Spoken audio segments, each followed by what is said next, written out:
So I hope you guys can hear and see me. I hope there's no lag. Can you hear me okay? Hope the lag is okay. I mean, I hope there's no lag.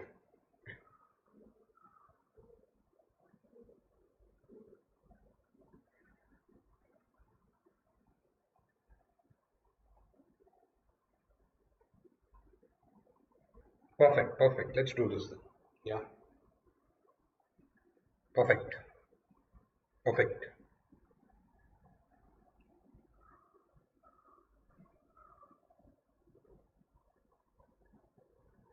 Hope the audio is okay too.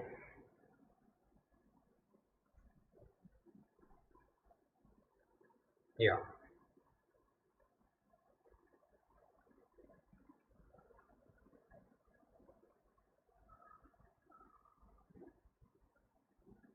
So yeah, apologies again for yesterday.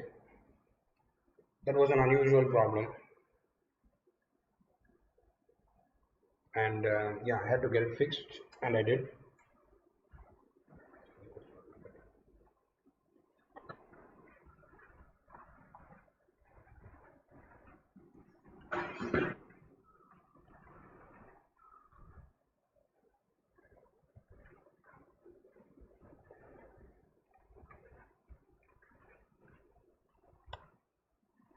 So I thought we could just discuss some movements from yeah round one, right? So in the evening, I'll talk about round two. I've not yet had time to study them yet. So in the evening, we'll look at some movements, some round two movements, and yeah.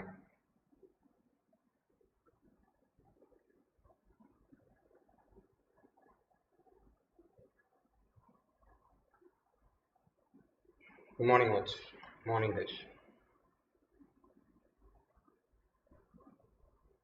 So yeah, let's look at some games, right? So I'll start with this one actually, and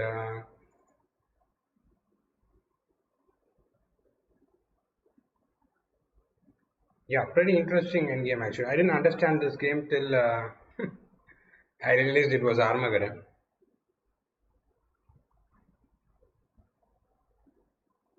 and yeah, that explains Ivanchuk's play actually. He just refused to make a draw in this position, and he kept playing to lose, I guess. So, but okay, this is too late already, I think, and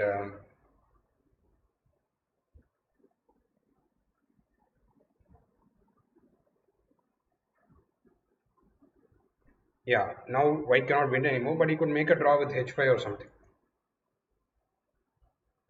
He could make a draw with H5, but yeah, or E4, let's say. Okay, it's black to play. Black played King D5. Yeah, now he had to play E4. This is just a draw. I mean, there's no way that either side is winning this, but yeah, Ivanchuk's play is funny, but it's not so clear yet, right? So B3. So B3 is already a blunder actually, and it's losing. It's in check to why it is losing actually. If the pawns were somewhere behind, then it is okay. But right now, in the specific structure, it's clear that it is losing actually. King D2, maybe it's still okay. I'm not sure, but not sure. You could still make a draw with King D2, but I think B3 was a blunder. So there's a simple plan for black to win here. This was an Armageddon game, guys. So it was a must win for white. And right now he could not win actually. So yeah, he decides to lose. Yeah, b3 black played e4. So the black king is coming here, right? Somewhere here. So white has to stop that. King e2. h5. h5 is again a mistake actually. So a lot of mistakes in this endgame, but I think it's all connected to the result that they're aiming for. So basically, black is happy with the draw also. So white is also white wants to lose, right? So king e5 was the correct move actually. King f1. So here I think this is the key idea here. Black plays g5 and then h5, and then creates a outside pass pawn. So just for that I pulled this position actually. Otherwise it's not so interesting. Just to show that black can create an outside pass pawn. So here you can see that my pawn is farther away, right? It's outside pass pawn basically. So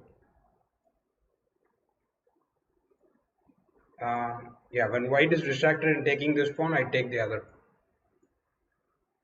But yeah, Leko missed that. I'm not sure he missed it or he was okay with the draw.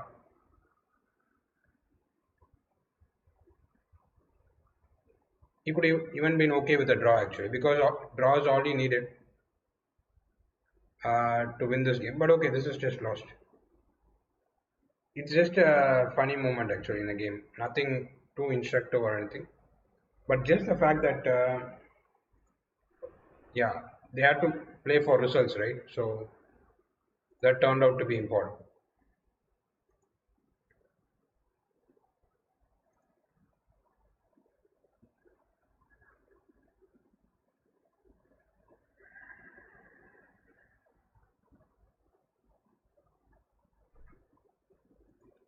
So let's look at some other game, maybe.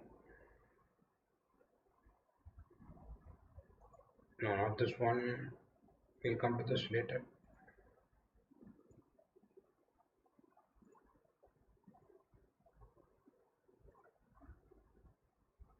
Okay, let's look at this one basically, the second one itself. Yeah.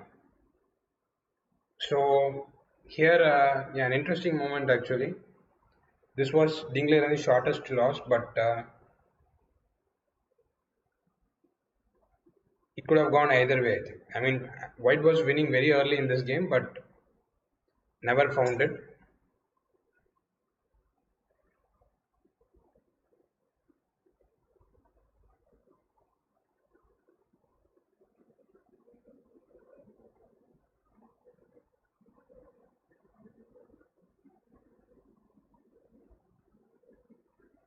So D3, just some line. I think Caruana and Carlson have some debate here. They played some games here. And Gelfand plays a slightly rare move, Queen C7. But Dingliran actually comes up with a novelty against it and he plays Knight B8. I'm not sure if this was prepared or not prepared. But yeah, this is like, I'm sure, I mean, there must have been some preparation. It's hard to believe that he was not prepared here already. But this was a very unlucky game for Dingliran, I think. If he had won this game, this would have gone to Armageddon and anything would have happened. Not sure what is bothering him. Knight H4. So very good game actually from White's part. Knight E7. F4, EF4, castle, H6. So what do you guys want to do here? Yeah, okay, this you're familiar with this then. So knight C4 was the idea he missed, and yeah, I guess this is a bit late for this, but okay. Yeah, he could have done this again actually. B3, G5, Bishop B2, Rook G8, Knight C4. Here even Knight C4 he could have played, but it was unclear at least. I don't know, right? So something is not going very well for him.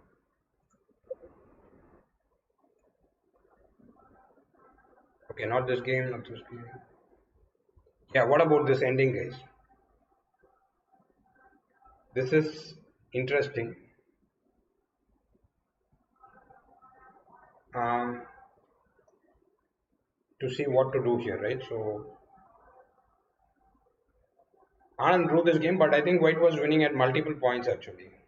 And this is from Swidler Anand. I think the second game of the match, of their mini match.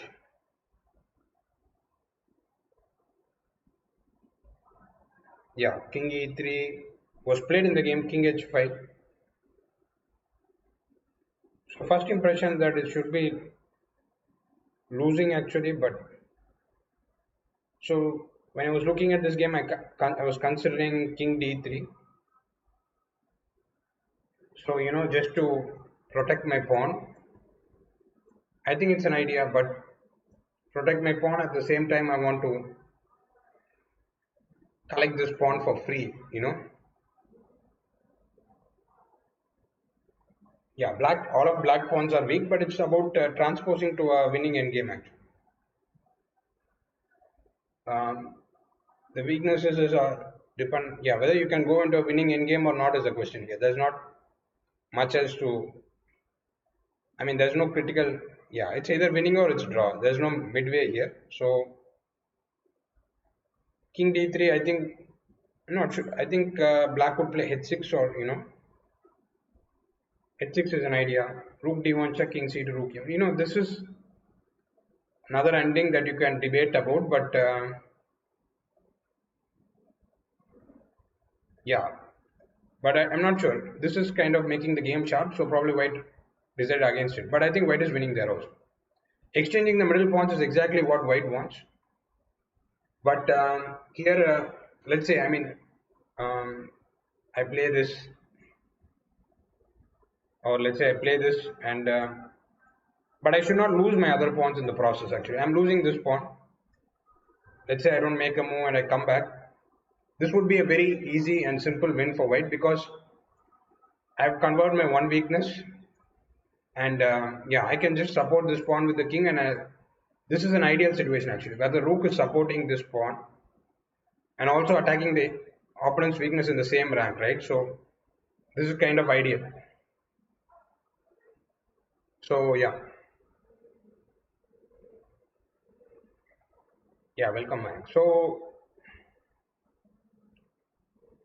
um, but how to do that, right? I mean, the point that you want to exchange these two pawns and eventually win this a4 pawn for free is true, but black has no, I mean, white has no way to do that here, and that is one of his problems.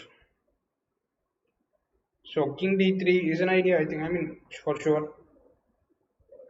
I think this should be faster for white than it is for black. Let's say I play h6 or something, b4, but it could be very dangerous also. But yeah, basically the game is kind of going out of control, and black can uh, probably do well here, right? So rook a4 was Swidler's choice, which is also good. Probably I'm not sure which one is better, but technical from a technical point of view and keeping the two results options, right? White has no way to lose here, and compared to the other line, and here he has complete control, but still winning.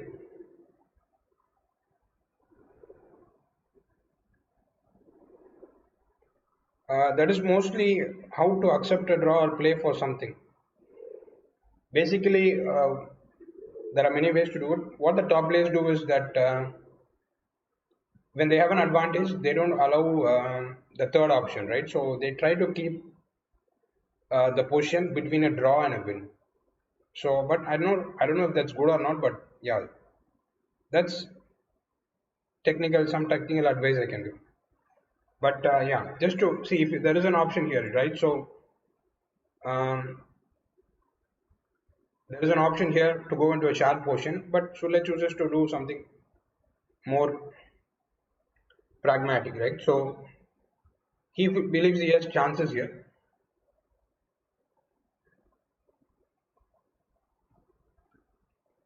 So yeah, maybe you should keep it in the zone of not losing.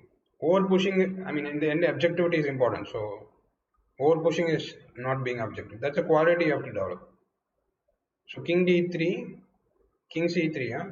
Okay. I mean, king c3, then also let's assume that I'm making a move. Again, I'm making a move, right? So even here, black would have f4 here, and things are not so simple. Hmm. But maybe I can play rook f4 and e4 here because, but I made two moves, so it doesn't count. But I'm just saying for the sake of finding a plan here. Exactly what I want is to exchange the e and f pawn.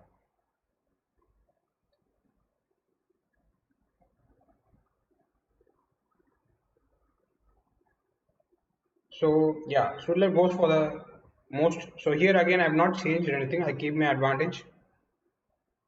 So practical point of view, maybe this is better. Hmm.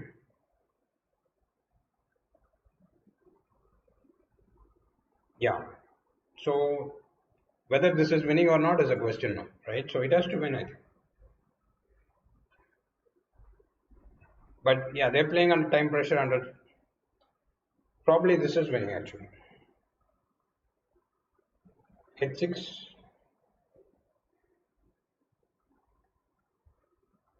king f4. Yeah. So rook into e2 is kind of exactly what black should not probably allow because king f5, right? So like I said, if my rook is able to defend this pawn and defend both my pawns, I can easily bring my king. So is this winning first of all? Let's see if I make some move like this. Yeah, probably I play rook e4, rook e4, rook e4. Yeah, so I bring the rook to bring the king, and then I push this pawn, I guess, because rook e4, king e4, king h4, a5, h5, a6. My pawn is faster. So basically, what I want in this position is that yeah, to have the rook protect the pawn, protect both my h4 pawn and the a4 pawn. So this is an ideal situation for me. So rook e2 cannot be good, and also I'll always, if you cut me off here again, I'm going to do the same thing. So whatever you do, I'm going to keep. You can't stop me from getting closer to the king. Basically, you cannot exchange these pawns because they are on the same file. Yeah.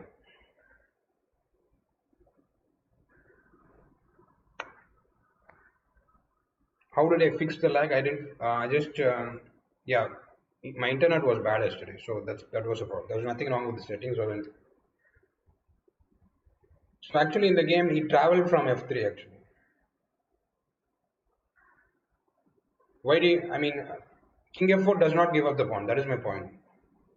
How do you make progress is the question without giving up the e pawn, right? You will have to exchange this. Your main aim is to queen this pawn. So how can you do that without giving up the e pawn? In the variation I just showed, you're exchanging the e pawn for the a pawn. For the e pawn for the f pawn. So that's a different story. Exchanging these two pawns is what we want actually as white, rather than yeah. I mean it's a yeah. Let's say that's an ideal winning situation, but yeah, black does not allow it obviously. He plays king g6, which is also losing actually. So another quality, I mean, I've often noticed that stronger player is happy with a smaller advantage. So yeah, he's very happy if he's able to get this position with the e pawn, right? So that is not another attitude to chess I've noticed. Approach to chess or attitude to chess.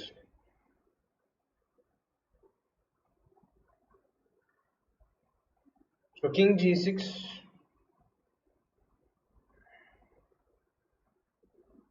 Welcome, welcome.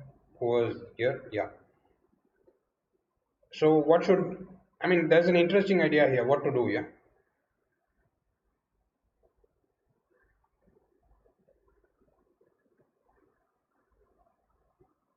So king g6 he plays, and what is the idea?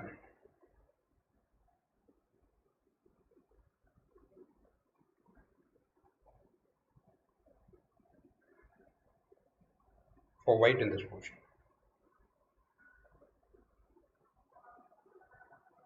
Hi Dittanshu, what is the one liner I just said? I have no idea.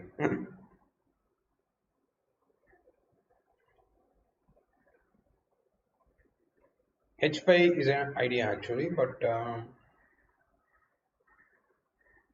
hmm.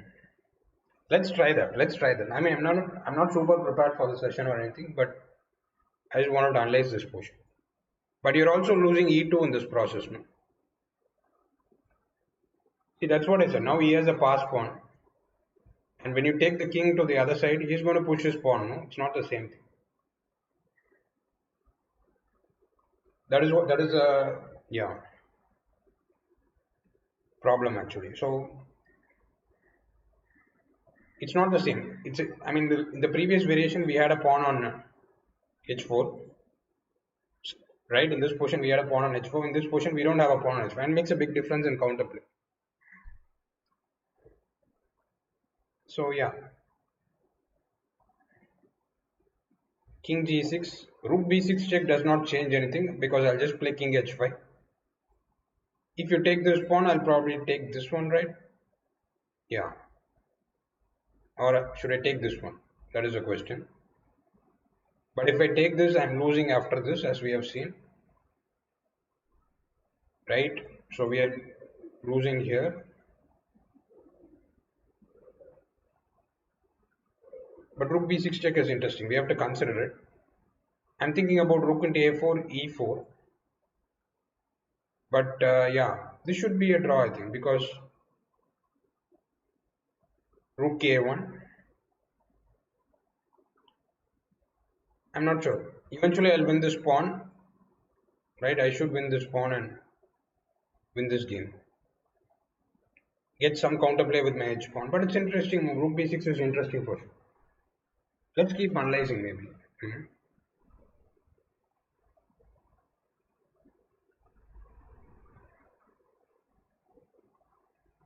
I keep giving checks and you go here, I guess. And then I take this guy.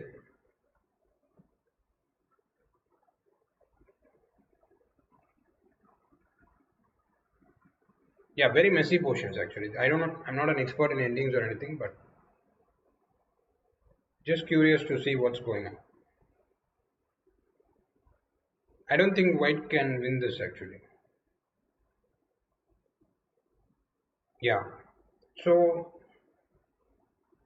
basically, yeah, e3 was played in the game, but yeah, e3 is not the key idea. e3, rook a3, rook b6 check was an interesting, but yeah, not. So what e3?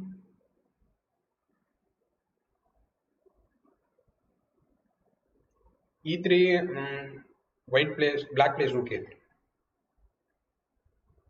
Okay, let's see. He is continuing the analysis. Let's go there. Rook b6 check, king h5, king f5, rook a4, e4, rook a1, e5. Where do you want to go? Rook f6. That's a nice move actually. Still should be a draw. I'll go on the long side.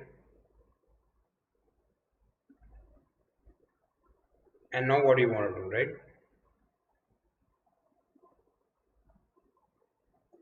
If you go here, am I losing? Probably.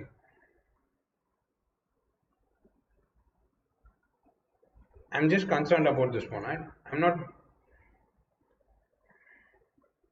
Let's just analyze this portion together actually. So, okay, let's start here. King f5, right? So, but it's an interesting idea to push this pawn. Not the most technically clean, I would say, but interesting enough. So, I think we have concluded that this is losing. So, rook a4,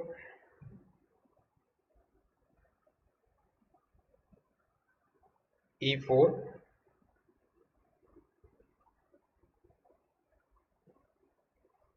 Rook a8 is an idea, rook a1 is an idea.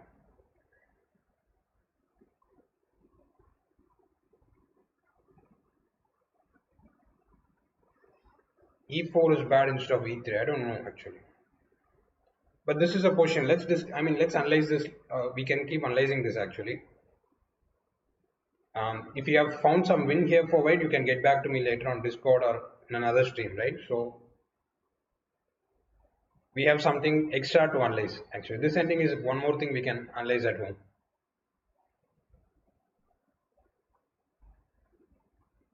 They are very subtle actually. So I'm assuming this is not good.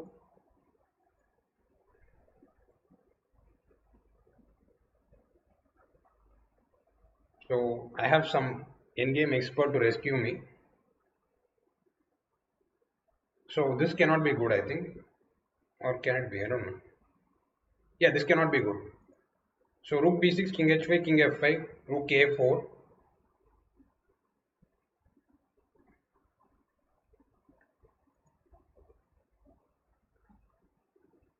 e4. How is this winning?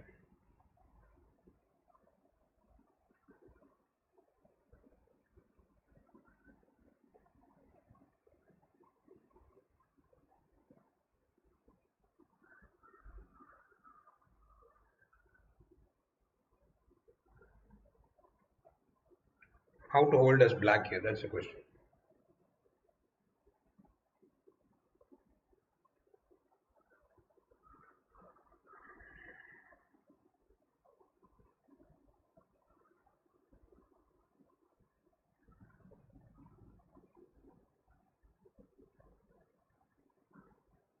Maybe then this, I should go here maybe for rook b6 check, right? King h5 was a terrible move. Maybe I should play king g7 for rook b6 check.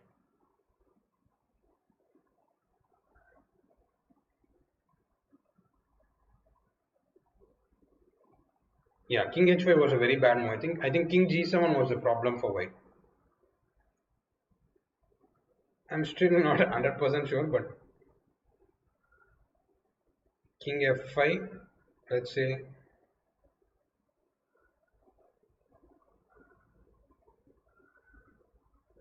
Yeah, this feels like a draw actually. Rook a4, e4.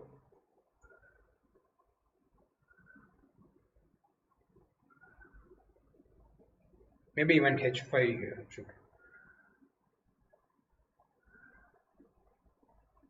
H5 seems like, I don't know. I don't want to play h5, but I'm hoping for something like, I think this is a draw, right? Yeah. This is just a theoretical draw because it's a center pawn. I can be on either side, and yeah.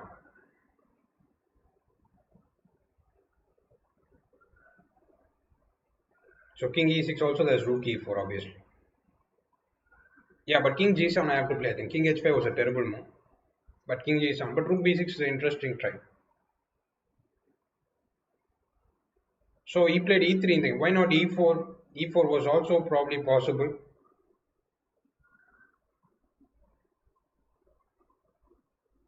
Okay, the game was actually very similar to what we were analyzing actually. E4 was possible, and that is what I'm thinking. He never did e4 in the game, and I thought e4 was good in a lot of positions.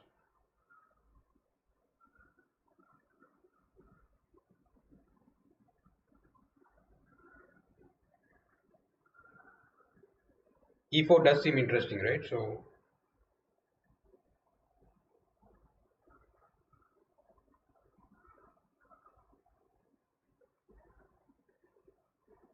yeah, my point was that e3 rook a3 only black has to play. Anyway, you can go e4. Yeah, I think this is winning actually. And yeah, he could have done this. This is the idea probably that he had to do, putting the rook in the rank and yeah, try to exchange these e and f pawns and bring the king to the support of the a pawn.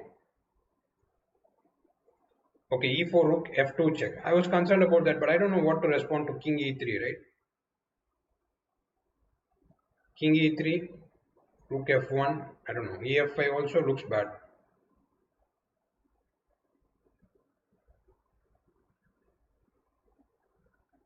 Everything looks like it's losing. I don't know. King f5, king d4.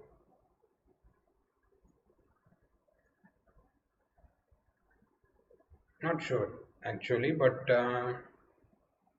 feels like it's losing. Without these 2 pawns, probably it's not losing, but not clear at all. I mean, e3 maybe is a better technical way, but e4 should also be winning, is my guess. I'm only guessing here, guys. I'm not entirely certain. You can check it out also. Rook f2, king e3, rook f1, ef5. Looks winning. Basically, my plan is to go to the king side with this king. Sorry, to the a pawn with this king. So I don't see how rook f2 check stops that. Yeah. e3, rook a3. Again, here an opportunity to play e4.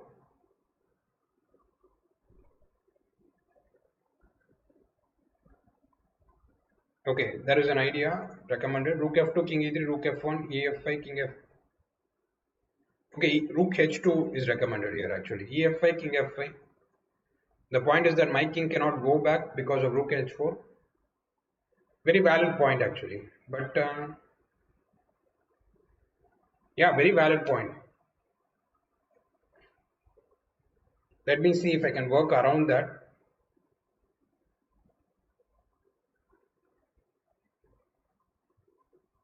House check and h5 and then can I play a5 actually?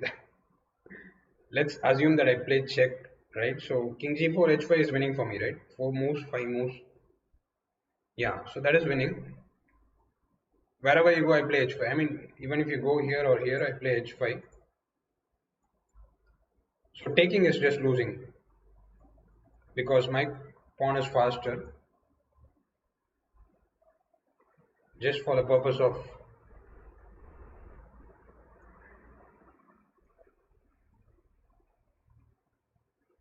illustration. So rook b5 check, wherever you go, I give check and I promote the pawn, push the pawn one square up, yeah. Rook h4 he says. This is interesting. Whether I can win this or not, probably not, I guess.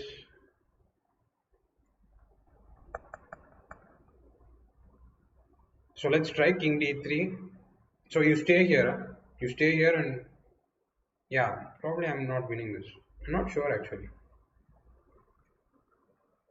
King d3. Where should I go? Should I don't want to stay passive, I think. But I basically want to play king b3 and rook b4.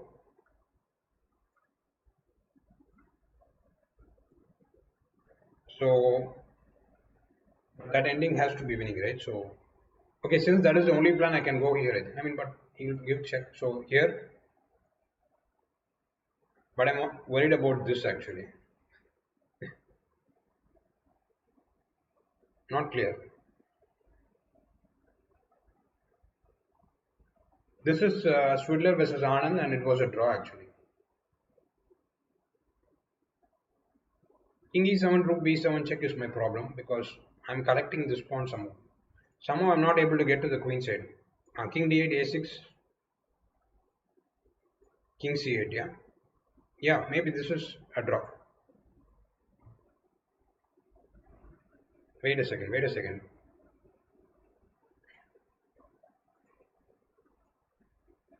Oh my god, I lost the variation. Sorry guys, 1 second.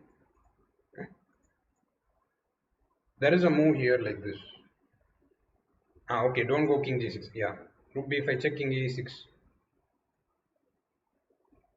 Understandable, right? So yeah, some troubles actually. So maybe not allowing this check serves its purpose. Yeah, I agree with Kido actually. So basically, what he says is that yeah, basically just go. I mean, you've decided to go onto the stage, just go there. Yeah. Maybe if I do this, then Black just stays here, I think. Or you anyway go to the king side, I'm not sure. Yeah, even rook h3 check can be annoying there. And I have more and more cutoffs, right? So I'm getting cut off more and more, and this is not what I want. It's kind of not very good, right? So not ideal. So basically the king has to come forward, right? So when we see that it is going more and more back, we kind of understand that we're heading in the wrong direction. E3 was a good move. Rook A3.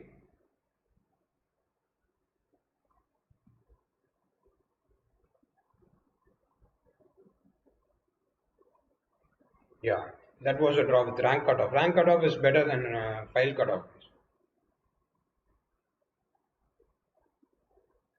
I thought Carlson won the match yesterday, right? This is Swidler versus Anand. This is not Carlson versus Anand. And Carlson won their match yesterday.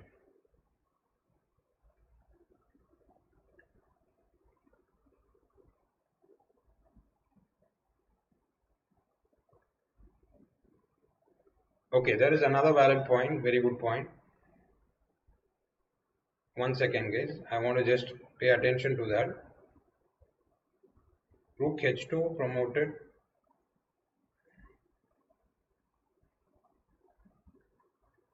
King E6, very valid point. Rook B6 check is this.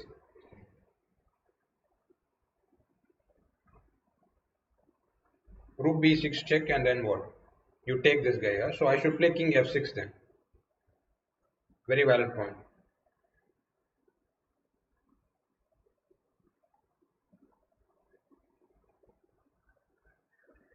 But still there is check, no?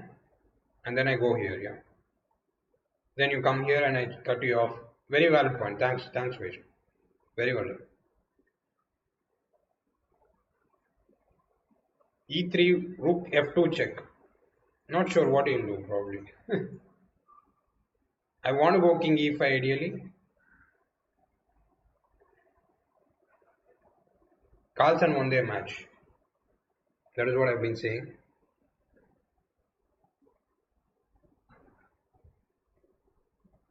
Okay, my latency is causing some analysis. Okay, EF5, King F5, Rook B5, King E6 is okay according to Credo. Rook B6 check. Where do you want to go? Oh, look at this, guys. Look at this. Rook into H6, Rook A4. You keep attacking these both two pawns, yeah.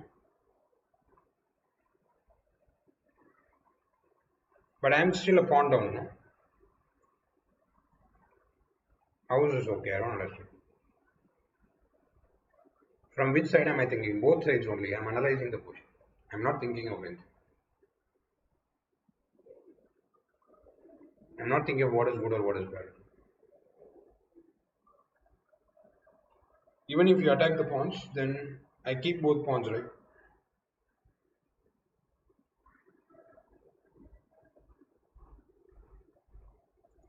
Okay, Rook B6, King D7, Rook H6, Rook A4. Oh, yeah, it's Vancouver. Rook H7, where do you want to go? King C6, yeah, Rook A7. Yeah, now it is kind of annoying, yeah. Interesting, interesting logic, yeah. So both pawns I continuously attack.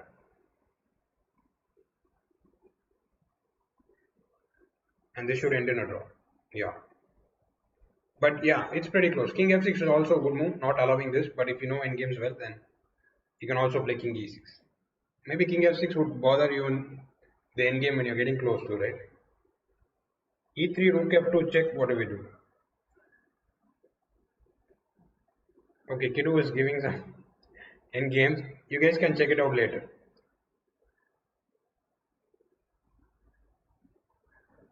Yeah, it is a draw. So stop me and ask questions. I know I'm going a bit fast, but you can just play this video over and see it later also. And Yeah, just tell me if you have found some mistakes in the analysis, then that's great also. Okay, rook f2, king g3, then I play rook e2 maybe.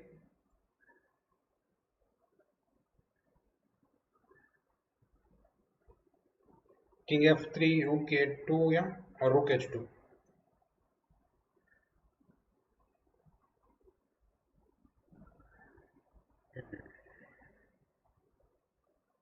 Rook f2 check, would you play king e5 or king g3? Only two moves there. Just to analyze with me, I mean, I'm not going to teach you anything, I just want to analyze with you guys and see what happens, right? So, feel free to say any move.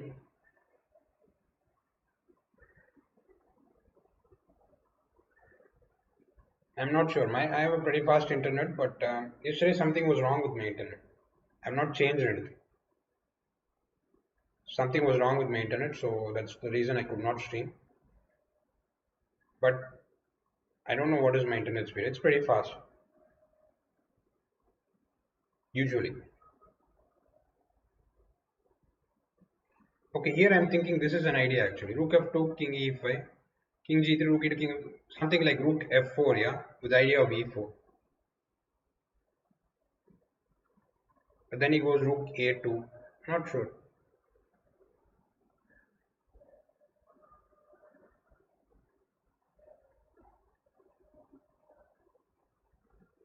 So e5 makes more sense. King e5, rook f3.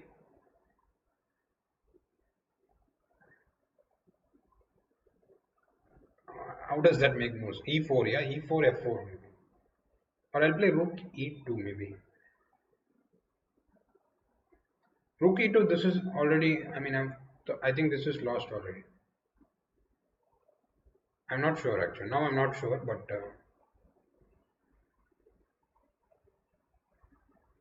okay, rook e2, king f3, rook a2, e4, then I'll give check, right? Check. Yeah, this is also lost also. Yeah, sorry. This is the position that we are aiming for, right? So both these pawns are protected by my rook and I bring the king.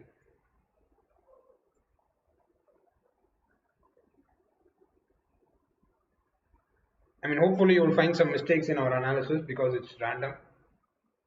Yeah, I hope you find some mistakes in the analysis. Otherwise, that makes more sense. This cannot be accurate. Hmm.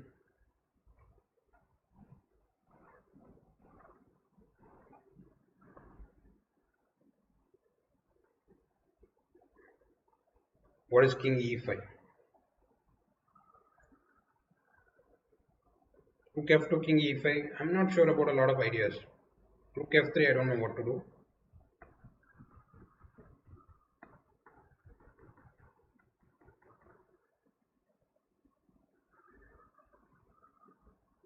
Rook f3, I don't know what to do.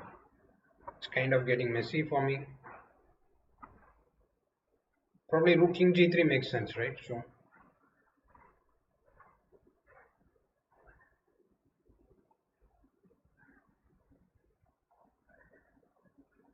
this is decent. I'm assuming that this is winning. I'm not entirely sure actually. How am I winning this?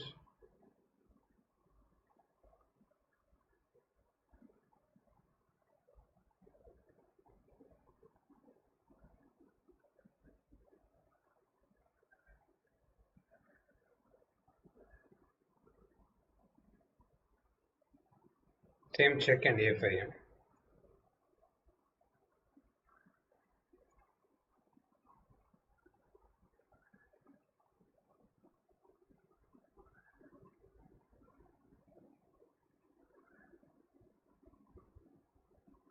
Rook, yeah, one minute Sukuman. What do you want? Rook f2, king g3, rook e2, king f3, rook h2.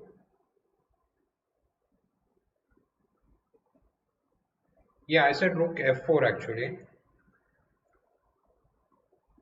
Not completely convinced by this.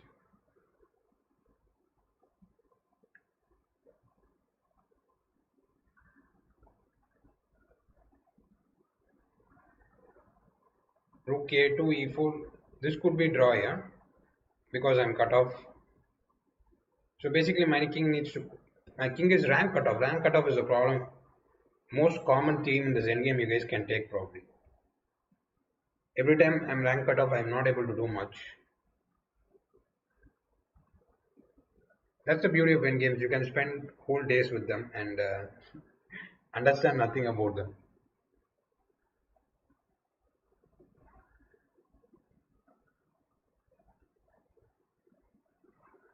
So let's rook f2 check. Was it necessary then? King e5.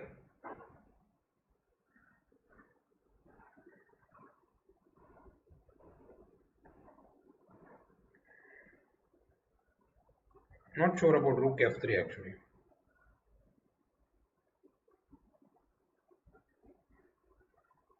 Rook b3 is a move, yeah. So maybe this f4 I have king e4.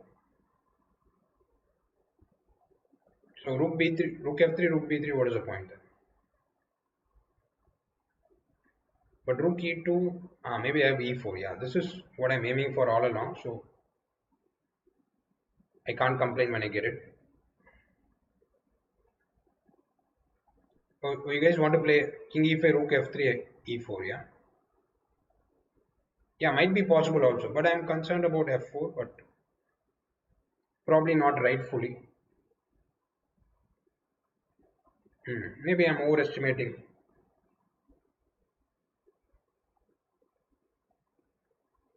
my chances here, right? So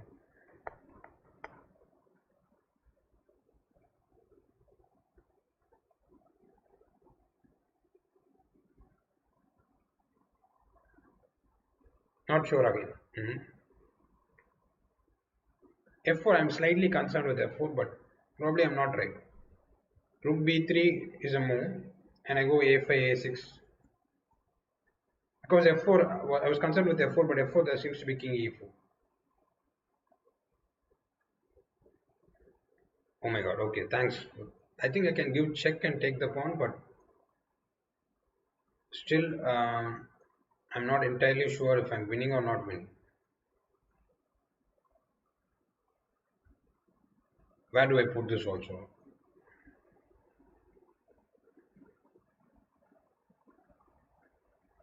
This should be winning, right?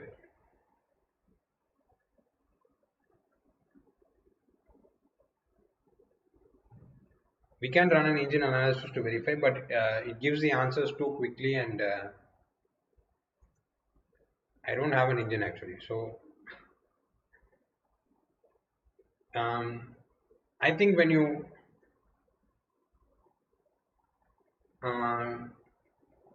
this is just a personal thing. I mean, you can run the engine, of course, but I think this develops feeling for in games. I don't have an engine, so I can, yeah, you can verify it later, right? So I must have something in the computer. I just have to load it. I think this develops feeling for the position and feeling for end games in general. Generally, when you think, I think your feeling for the positions improve and yeah, just to have fun. I mean, anyway, you cannot know the truth in such positions. I think. And even if you know that white is winning or nothing, you can't really use it much. But that's a very valid question. So I'm just doing it like the old days, you know. Then this develops feeling. Nothing wrong with using the engine, I guess. But yeah, this is also possible. E3, he played rook f3. Yeah? Rook f2, king e5 wins, right? Yeah. Because this guy is totally stuck here, and I'm yeah. So this is kind of a moving forward way.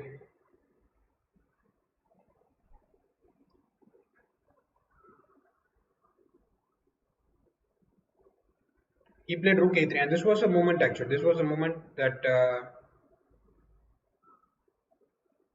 he could have used to do something. E4, he could have played e4 here, as we have been discussing all along, right? So, I mean, my rook is defending both these guys, so I should have something, right?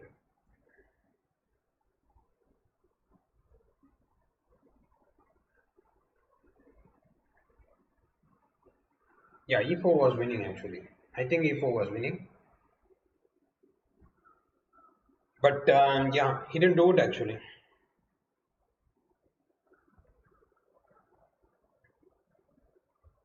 As we are discussing, this is the position we are aiming for right from the beginning, and probably pretty good for us.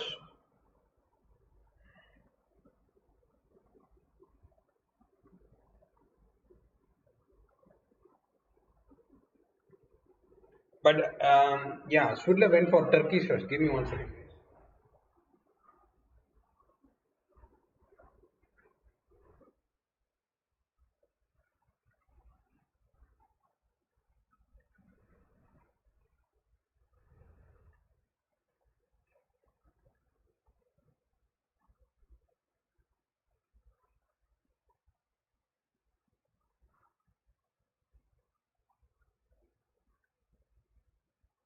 I'm not going to h5. Vishy is going to h5. Here he went king h5 actually. But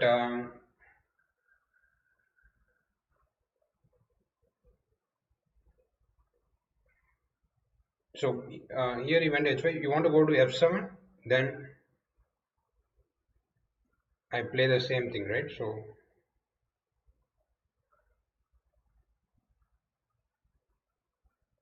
there is going to be some kind of zugzwang eventually, I think. There is no doubt about it.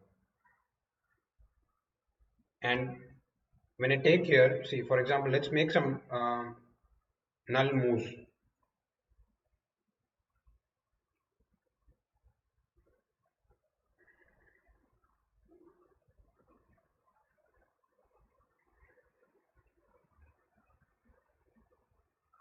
I think eventually this can be bad, right? So you have to put the rook behind the pawn. I can collect this pawn.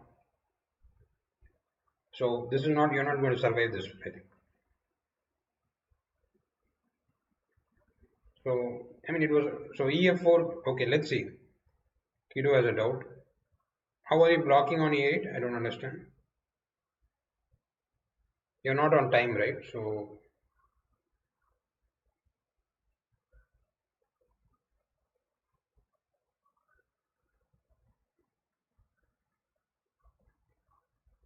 okay, now I can't push this pawn. That is my problem. If I give check and push it,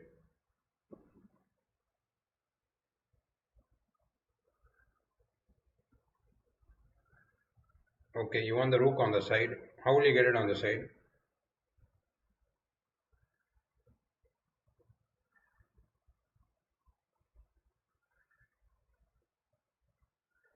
Yeah, I think it's time to stop your king actually.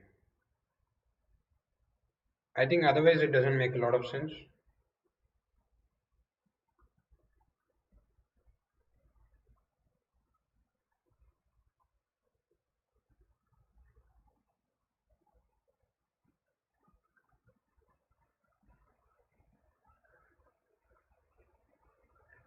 Yeah, I don't know. I don't know how white is holding this. Yeah, sorry, black is holding this. So e4 was a key moment, I think, and that was pretty good.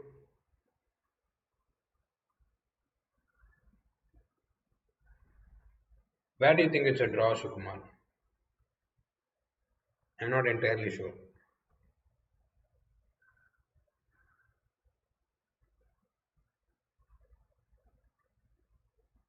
Because your rook is stuck here, you can't move. I start pushing the pawn very quickly.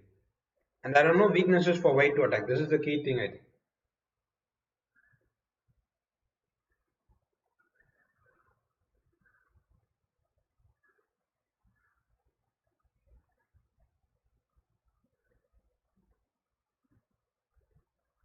So in the game, he went for this other line.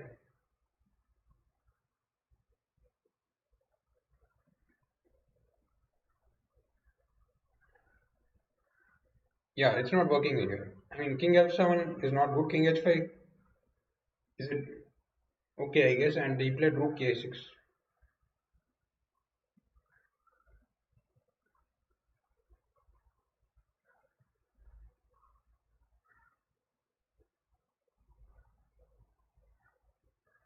So I mean, We are discussing this line actually in the beginning, and this was actually the game, and Vishy shows how to make a draw in this portion. Yeah.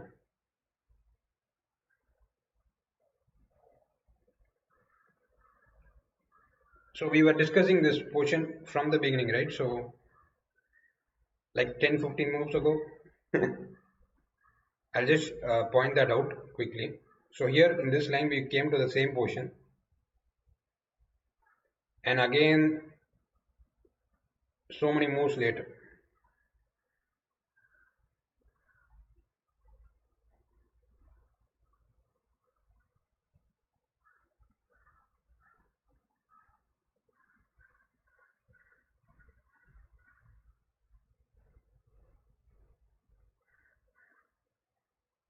E4, yeah. So we are back in the same portion, but with the rook on d6. I don't know if it makes a difference. Either with the rook on d6 or rook on b6. Rook on d6 here. What should I say about Peter Leko? He played a match against Kramnik for the World Championship. It ended in 12-12 and Kramnik won. And yeah, probably one of the hardest analysts in the world, right? So he's always analyzing something. And yeah, incredible work ethic or whatever. Just incredible curiosity for the game. An incredible curiosity for small details and openings. He loves that, I think. Yeah, to put it lightly. So Vichy shows how to make a draw here. Yeah. Rook a1, e5, rook f1 check, king e4, king h4.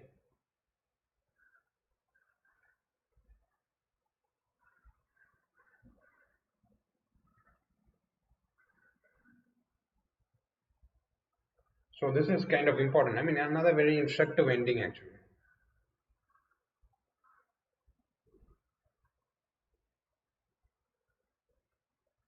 How can you not know about Leko? He's very famous, no? Rook b1. Maybe he was not playing. He has not been playing for recent years.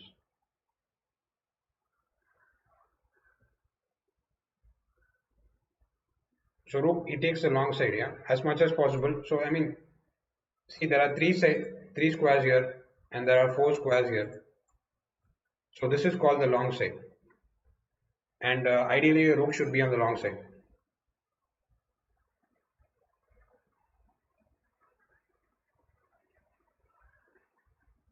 So because ideally we would put it on the A file, so that is the reason white has played rook a6. He wants to take at least one square away from our rook, and rook b1, rook f6.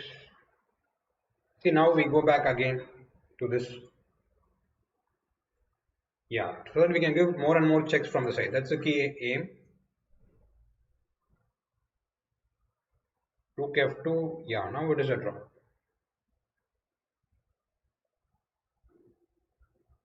Very interesting in game, guys. This game white must have win, no? That is what I'm sure.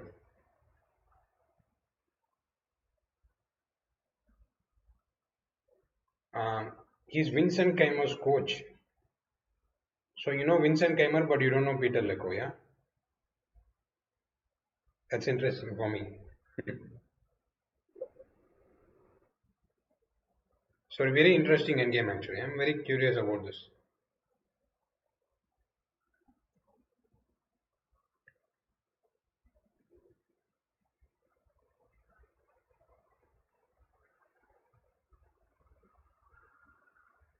Yeah, we look at this game probably.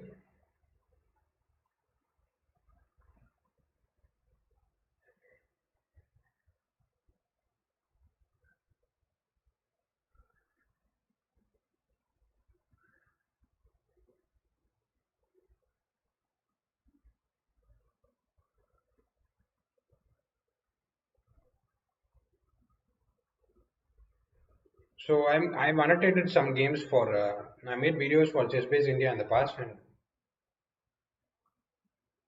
um, one of the So I've annotated a couple of games there actually. I think it was Caruana Nepomniachtchi from Candidates.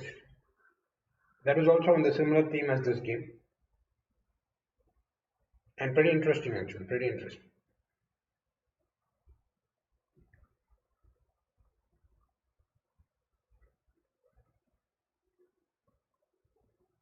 So so this pawn structure. There's always something you can do, I guess. Not even this pawn, even if there's no this pawn. I mean, there is a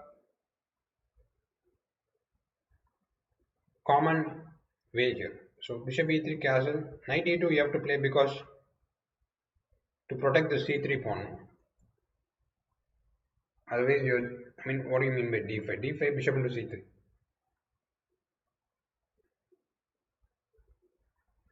And yeah, knight e2 is one of the main lines.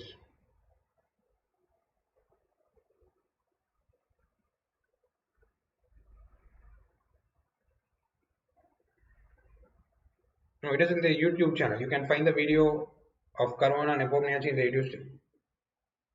YouTube channel. Well, basically, this is all a lot of theory. You can play like that, but the bishop is better placed here. I mean, ideally, you want to push d5. And when you push d5, if you put the bishop on b2, it's still inactive. So that's why he's playing here. Yeah, you can find the video of Caruana Nepomniachtchi in the YouTube channel. I don't know if it jumps to g3, but the main aim is to protect this pawn. That's the main aim without any doubt. And also some situations this pawn so that when we push d5 it is not hanging by the bishop on g7.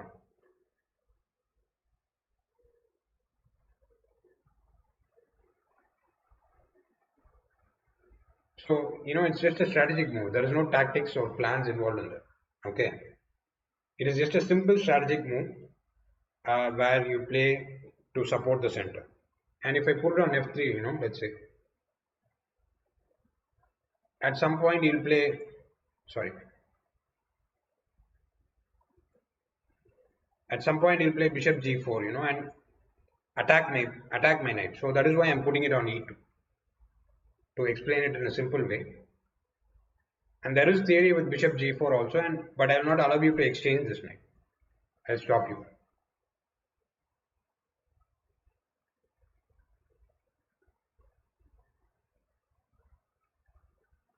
So b6, this is all very much theory, and it has been played by many people, including Anand, uh, for the World Championship match against Topolov. This was a discovery they made during the Anand Topolov match. This b6 move.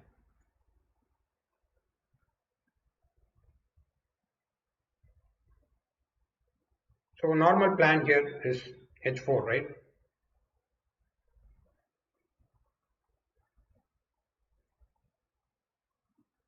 So I mean, you can see that Nepomniachtchi did the same thing against. Sorry, Caruana did the same thing against Nepomniachtchi.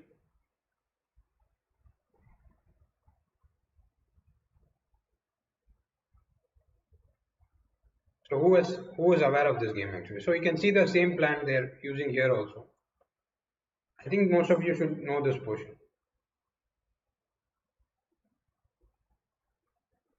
Yeah, rook b1 is a normal idea. Rook c1, whatever is played in the game is a normal. So you can see that I'm playing for these weaknesses that have been created in the game.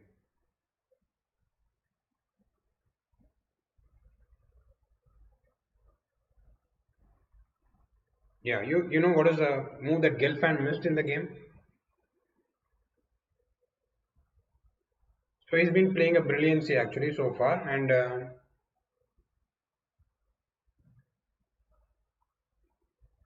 what is the move that Gelfand missed here actually?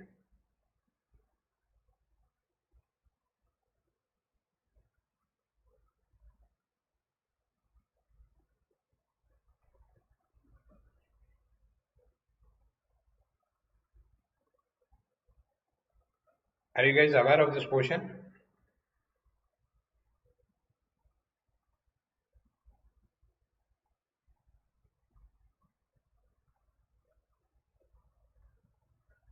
So what is the move, Balbir? You can tell me if you know.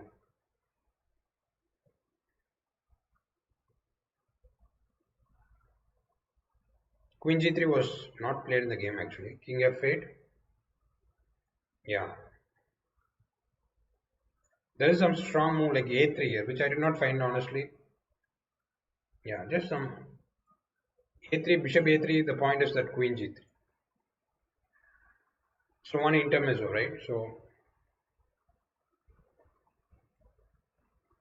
aiming for both.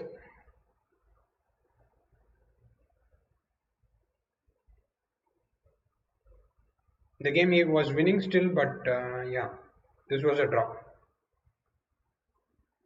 A3, if you go Bishop E1, then I think he just continues normally. Even this move is good, going for an attack slowly.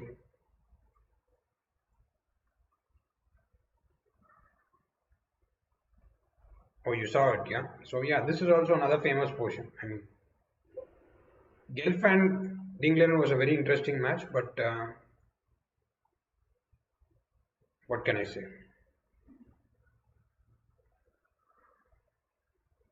It's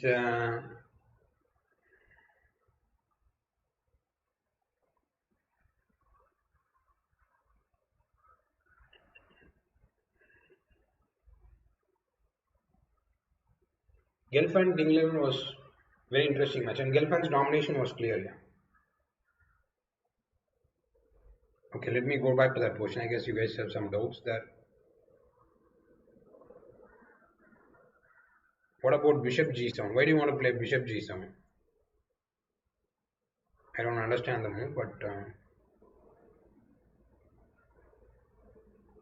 Bishop G7, I'll play Bishop A3, let's say. Idea Queen C1. What is the point of Bishop G7? Bishop E7 after Bishop E1. Maybe that is the move actually. A3, Bishop E1, Bishop E7 looks very interesting. So made in two, I guess. But can I play this and try to survive? Oh, again matter unlaced it, yeah. What does he say? I don't understand. Queen G1, King F8, Queen G7, King 8, Queen G8, King D7, Queen F7, King C6. This is winning for, okay, should be winning, but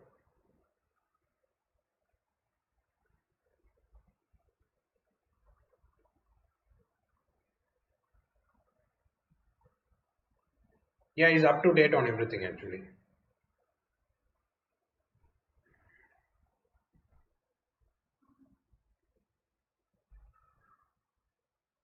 So not sure. This is clearly winning or what? Not sure. E6, King B6. I'm threatening a perpetual or mate here actually with this. No perpetual. I'm threatening a perpetual or maybe mate. Yeah, I'm threatening mate actually. So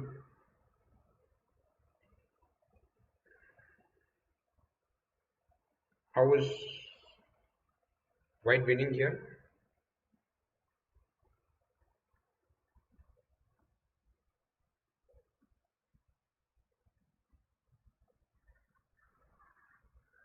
Not that clear to me. But I mean, objectively the position is winning, but it's okay. I'm losing now. Okay, wait. Let me think.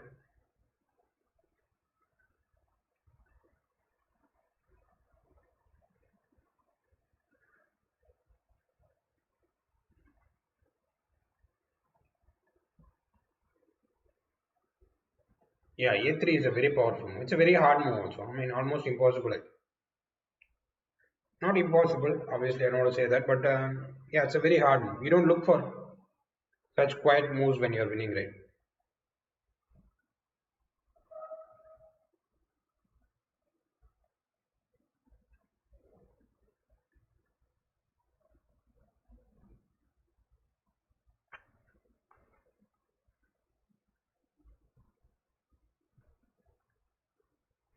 Maybe this is winning, but not exactly clear how. Maybe slowly only, right? So even maybe take this pawn. Yeah, I don't know. I don't want to take this pawn, but I wish I could checkmate black, but I don't see the line. D5 king b6. What do you want to do?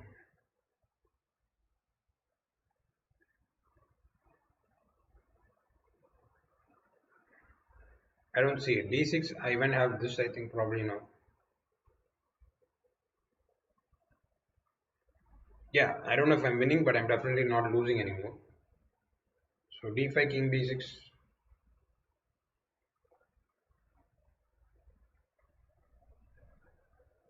Maybe bishop g5.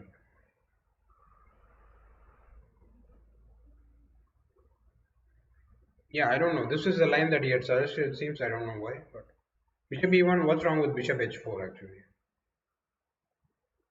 So there is no threat. Yeah, that is a problem. No, I have a threat. My threat is queen g5, queen e7, and e6. Let's say black skips a move now. I'll play queen g5 check, king f8, queen e7 check, king g8. I'll play e6. I'm forcing it.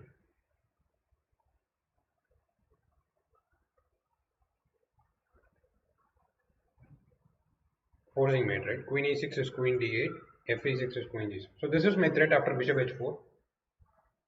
How is black responding to this? Thank you, coach. Thank you. Give me some moves. Yeah, that is probably the because of it's just internet, man. It's just internet. You cannot avoid spam in internet. Chessbase India has a huge channel with 400,000 people, and I'm only like 1,000 people. And I think most people are bored with what I'm saying, so they don't come. It's too complex, right? I mean, I'm aware of that, but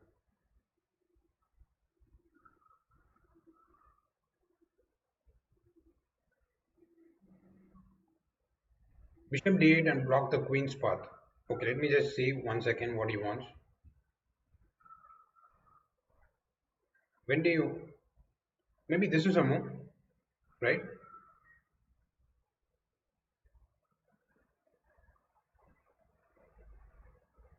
Not sure. When do you want to block the queen's path?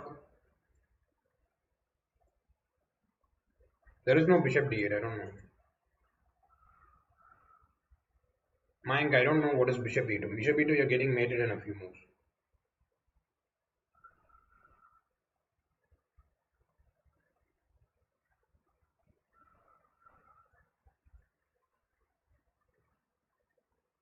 Bishop e1, bishop h4.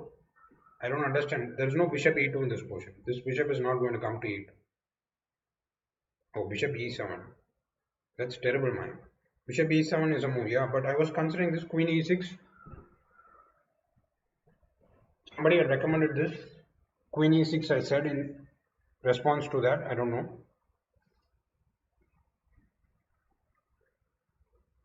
Queen g5, queen g6. Yeah, bishop e7. This is my idea. I like bishop h4. Yeah. Thanks, guys. I know that's why you're here, but yeah, let's see.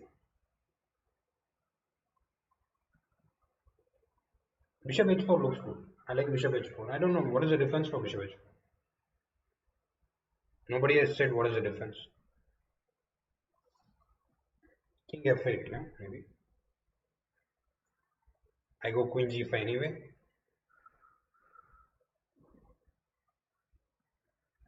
The problem with bishop e7 is queen e6. What do you want to do for queen e6? I already explained that, right? So bishop e7, I'll play queen e6. Bishop c5, then queen g6. I'm threatening mate now, so you have to be a bit careful.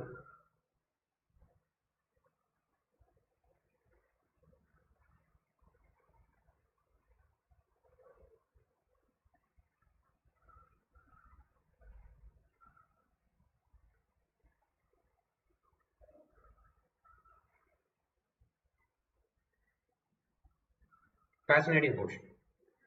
So even with a3 bishop e1, it's not so simple actually. That is why, I mean, I don't know if we saw a3 in the first place, but just the fact that it's not simple at all. Bishop e7, queen e6, bishop f6. Okay, reasonable idea, but there is no threat. So I'm going to go queen d5.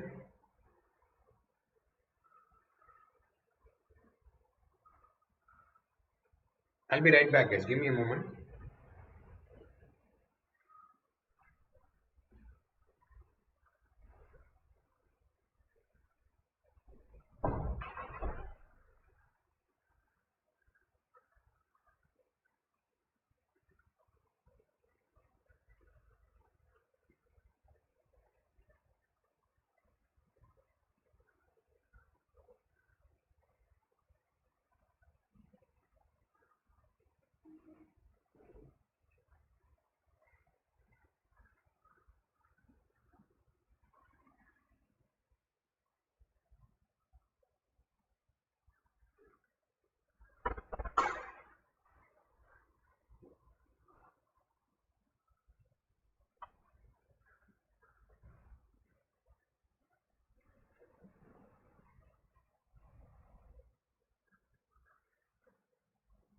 I don't think that is possible at all. There is no way that I can do a real-time stream, I think. I'm not sure how to do that even. Let me try, let me explore that, Gautam. I'll do some research on it, but I don't think there is any way.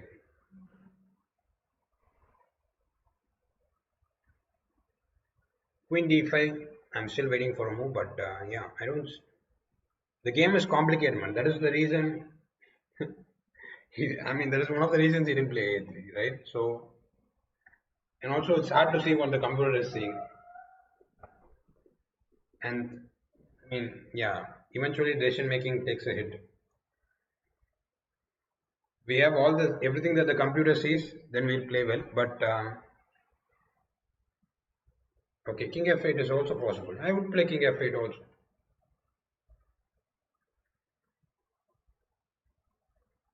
What is wrong with queen d5? I don't know what is wrong with queen d5. Even with just this information, it's hard to win this portion, right? So bishop e1, bishop h4. Nobody is telling me what black's defense is.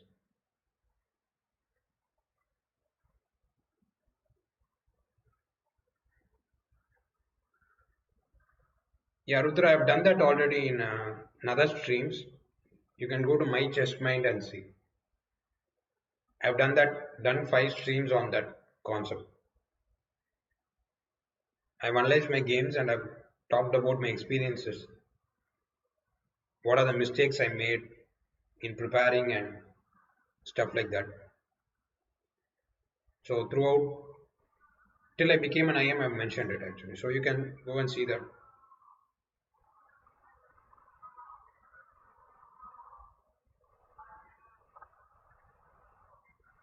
Bishop h4, queen e6, right? But queen g, that's queen g5 is made. No? Queen g6, I have queen d8. That is my whole point. My bishop is not on e7 to block me. Queen g5, king f8, queen d8, queen e8, bishop e7.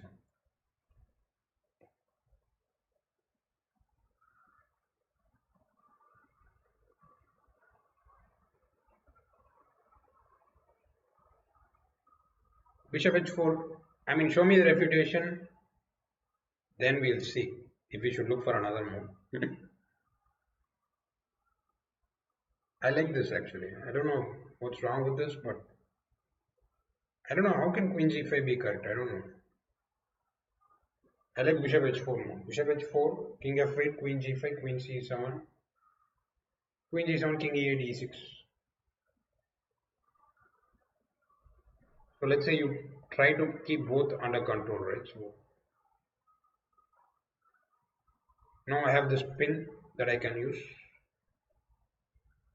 But there is bishop f2 here. Yeah, but still it's good for me, I think. Still good for me because again this is also pin. So I should be winning here.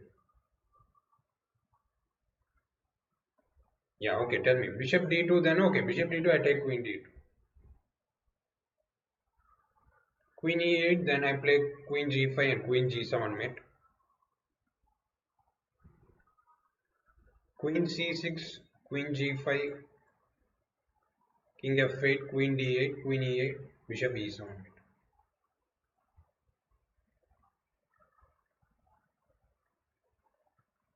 Bishop d2, I just take queen d2. I mean, and my threats are still there now. It's equal material and big advantage, threats are still there. I think bishop h4 wins actually. King h8, I'll play queen g5. Sorry. King h8, I'll play queen g5 and then I have a couple of mates coming my way. So queen f8, yeah, maybe here.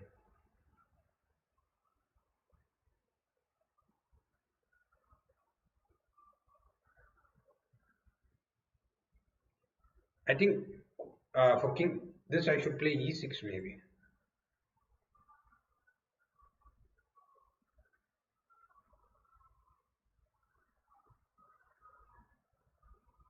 Not entirely sure what to do here, but give me a moment, guys.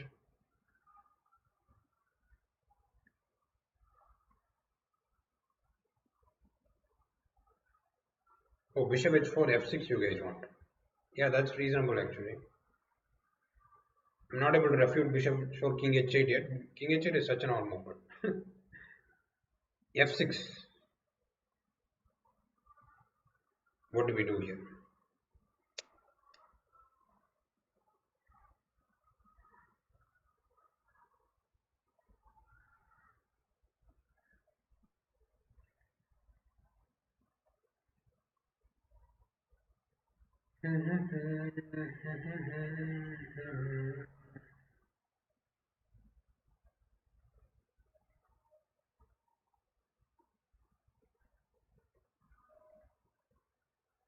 Yeah, queen f8, queen f5 wins. Yeah, yeah, that's right actually.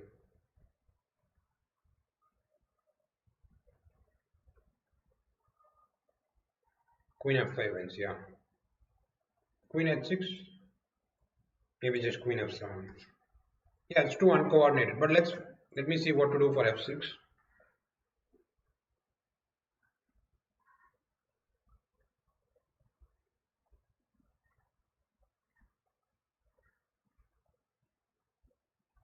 Queen g3, then king f7.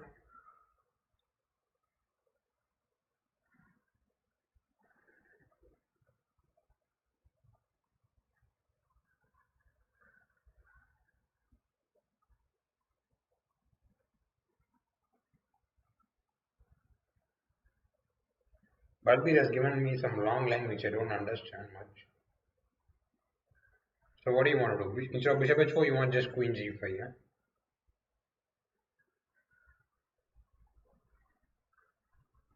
The win is not at all clear is what I'm saying. That's what I'm saying. Even after a3, I don't see a very clear, I mean, I cannot say with absolute certainty that is over, yeah? I don't think, I'll play check and probably even take with the pawn, I think.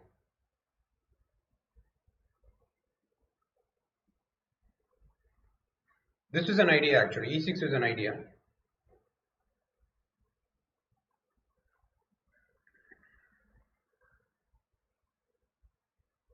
My point is that check wherever you go, right? So I should have a big advantage here.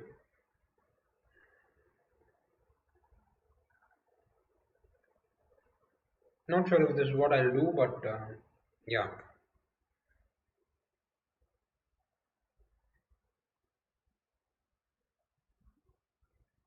it's still very complicated. In a practical game, this is just so complicated actually because I'll play bishop d2 here, queen h7, queen e1, king h2, bishop f4, bishop g3, queen f2. Still, I have to keep calculating. No, it's so uncertain. This position is so uncertain.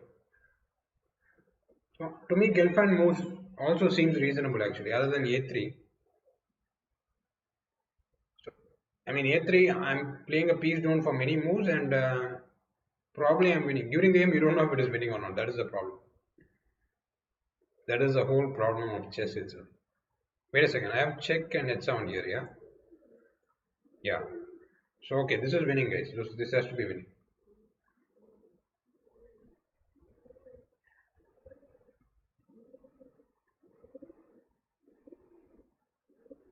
Yeah. Now check here actually,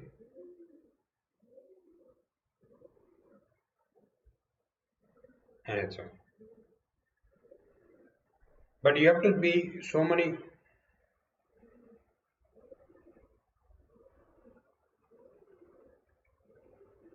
You have to see so many moves ahead to be so sure of. Where is King D7? I don't understand. Yeah, but an interesting idea nevertheless. A3 was very strong. The whole game has been conducted by Gelfand at a very high level actually. Very, very impressive.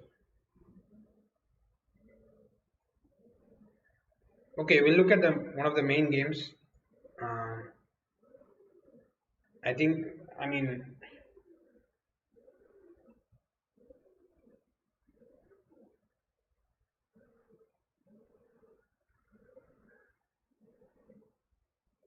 probably most interesting. Okay, here, where is here? I'll have to do something about the latency probably. If I have to communicate with you well, I have to do something about the latency. But let me see.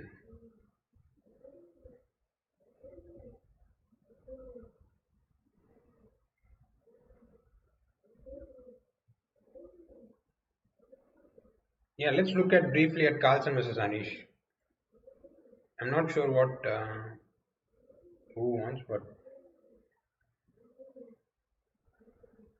this is interesting. So I've borrowed actually some analysis from Chessbase India, specifically Tanmay Srinath, right? So Tanmay Srinath is a player from Bangalore. He's analyzing for Chessbase India. I've borrowed his analysis with his permission. So yeah, just to see, he has done some interesting work. He's a pretty good analyst actually. I've read some of his previous. So Bishop D2, what is the problem? What is the solution, guys? What do you guys have found out from the videos already? What is the correct way for Black to play here for Bishop D2? Very interesting idea and not very, um,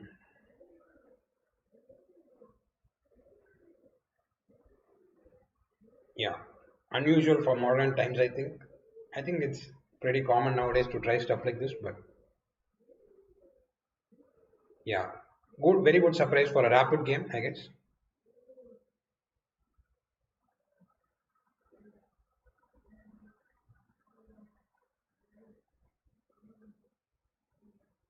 Knight C6 by Gautam. Yeah, Knight C6 is a very decent move. Hayatul. Yeah, and then C5. C5 is an interesting move actually. Carlson would have something for that, but I'm not sure what. He is analyzed A3, but what is this? What is this move? I would be most concerned with this move actually.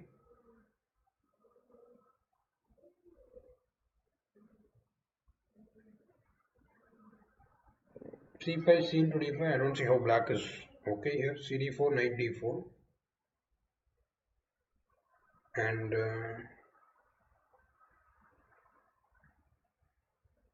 Knight D5. Okay, this is just a portion actually.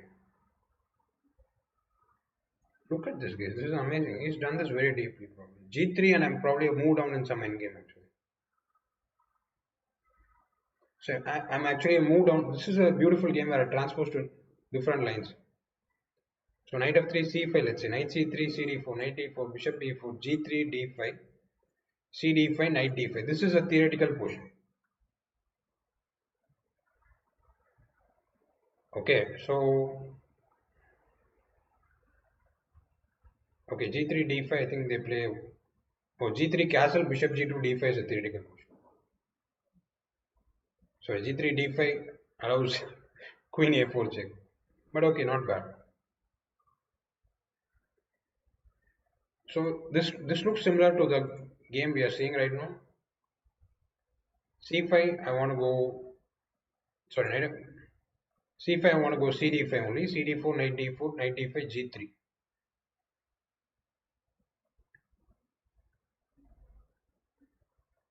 And pretty interesting in certain sense. Yeah, is this extra? No, you have a move H6, I have a move Bishop D2. Black has one extra move probably, but is that useful or not is a question. I don't know. Because CD4, okay, C5, I don't see anything else actually. I don't know if this is a move, actual move, I don't know.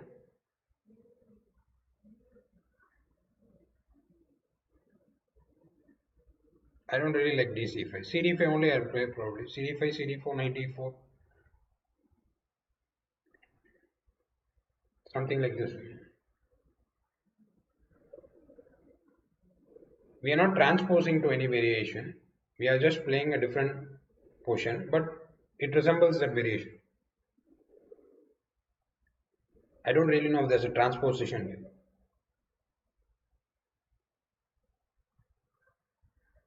But yeah, it resembles that portion. I don't know. What is castle, bishop g2, right? So let's compare this. So this is the portion number one. And this is the portion from the other line, right? So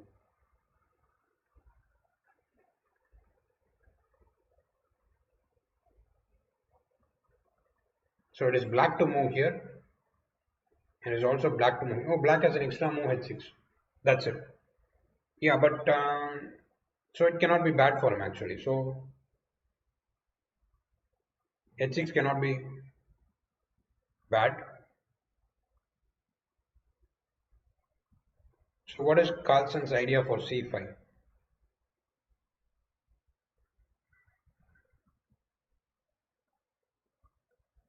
Wait a second, guys. CD5, CD4. There is queen a4 check.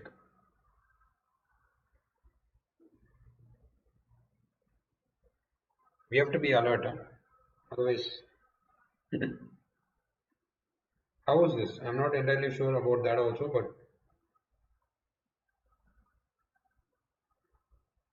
bishop d7, queen b4, dc3, queen c3, knight d5. There is queen g7. So already we have some progress. We have made some progress probably.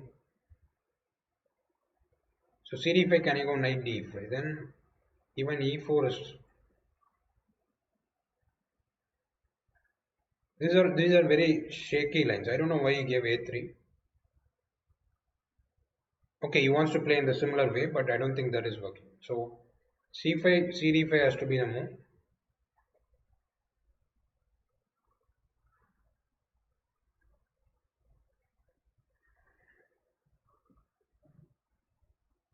Knight d5.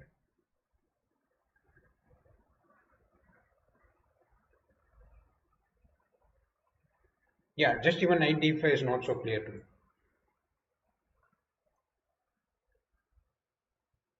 Queen d5 can even take on c5 probably, and there is something, right? Queen c5, there is rook c1, so winning this bishop. So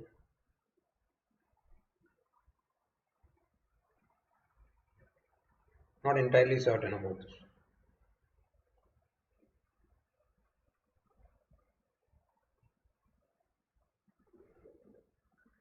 Gautam, that is completely out of. Yeah, we are very far away from such questions, but yeah, chess has improved my life in every way. I understand everything only through chess. That would require a long and long answer. Queen to d4, queen a4 check, bishop d7, reasonable.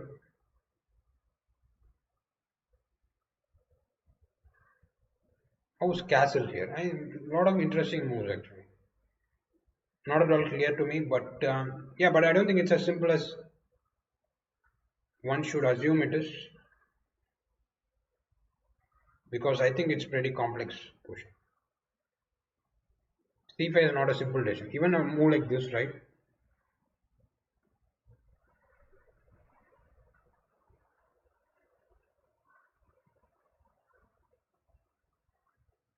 I don't know what's going on here. So it's So I think white is doing pretty well here. I don't know what's the equality here, but I don't see it. And I'm sure Carlson would have checked c5. I mean, this is the moves that they check. Knight c6 is probably a solid way to play, and delaying castling.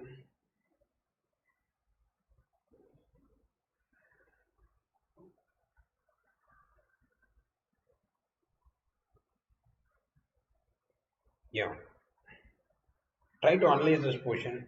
Yeah, and keep it relevant to this position. I mean, if you can find some solution for CD5, then you're equalizing probably. But not. I don't know. Are you guys finding something? I don't find it. That leads to some equality here. But he must. Tanmay also checks with the computer, so the computer must have shown something. So I'm not sure if I'm able to see what that is. He'll probably update something later. CD4, knight D4, knight D4. No, not knight D4. Queen A4 check is what I'm bothered about.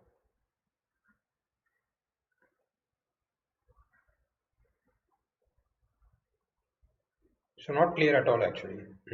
See, I don't know how C5 equalizes. Yeah, knight C castle is kind of an exaggerate. I mean, castle is very risky, but knight C6 leads to some kind of Ragozin positions only, but some with some modifications. White is playing for some kind of small edge here. These are all typical Ragozin plans. There is nothing unusual in this. So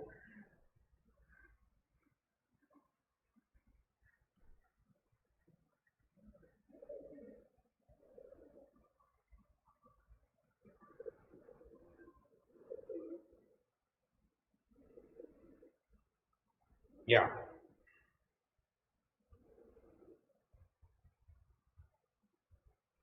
So bishop d2, knight c6 is a possibility, right? So bishop d2, knight b d7 is a possibility. A lot of moves are there actually.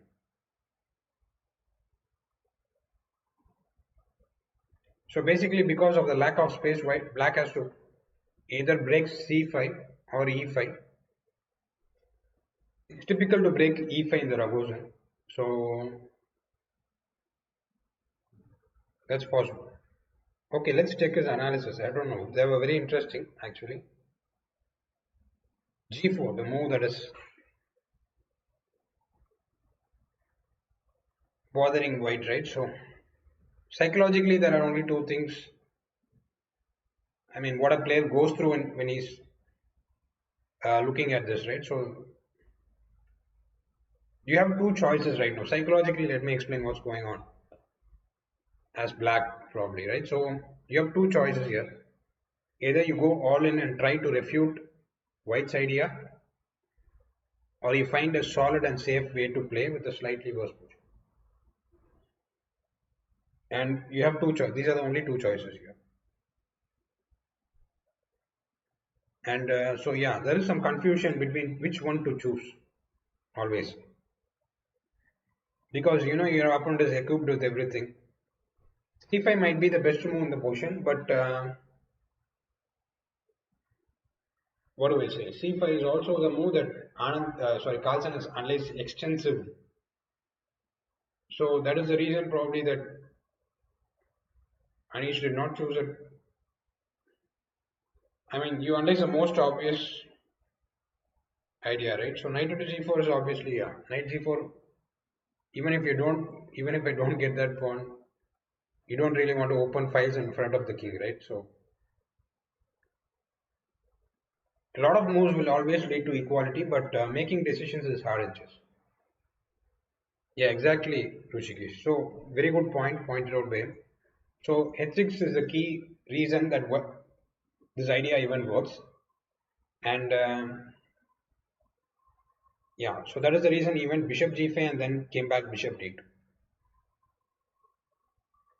There is actually it's also theory to play, bishop d2 here, castle. This is actually a position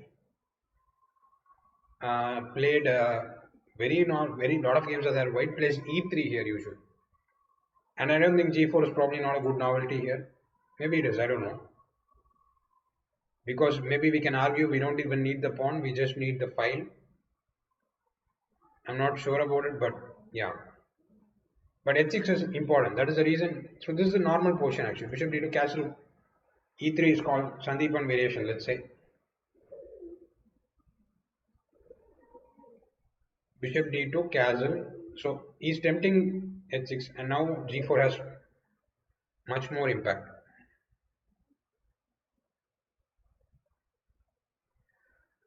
So bishop c3, bishop c3. So there is some confusion basically.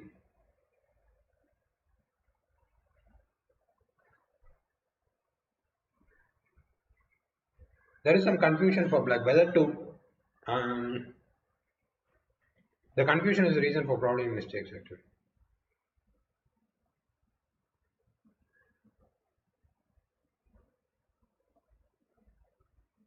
So whether there's a confusion whether to be solid or whether to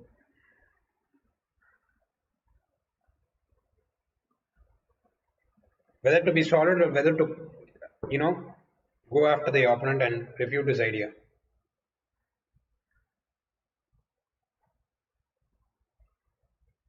So I think that confusion can lead to mistakes. Mind your notations are wrong. Check that. I don't know what you're saying. G4, C5. Definitely the most critical move.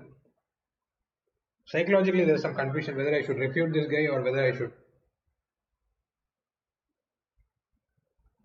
Yeah. So that is the reason, I guess.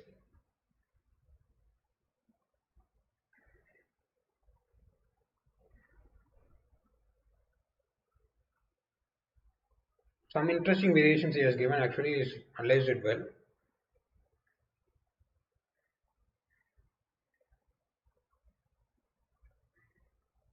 Two reasons he could have not played it is that because this is the most obvious move that Carlson would have deeply analyzed, and also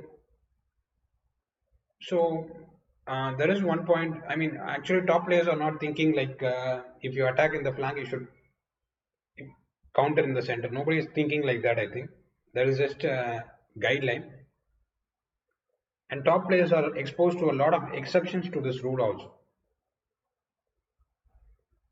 They are exposed to so such rules don't really exist to them, and they are not thinking that okay, my opponent is attacking in the flank and I should attack in the center.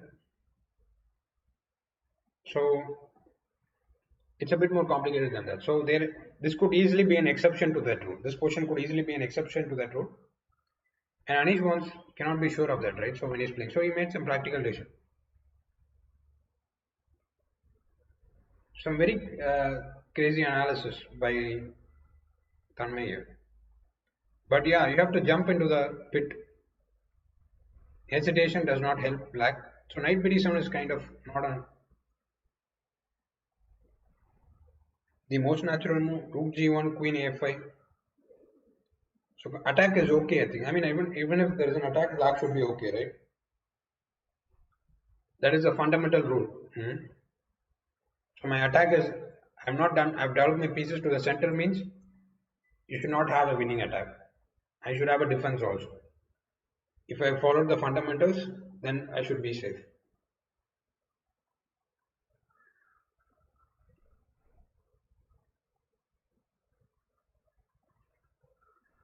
So queen a5 is such a counter-attacking play actually. And g6. This is the solution that Tanmay recommends, which is interesting. But yeah, let's see.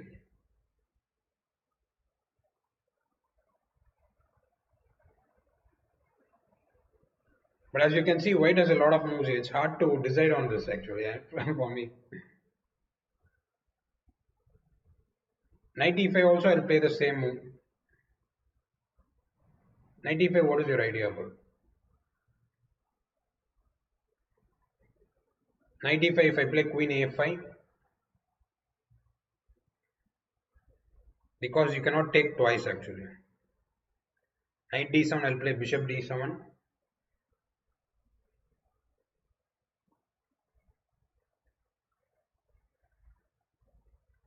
Yeah, if you followed the fundamentals, I mean, they are like insurance. You could be slightly worse still, even if you follow the fundamentals, you could be slightly worse.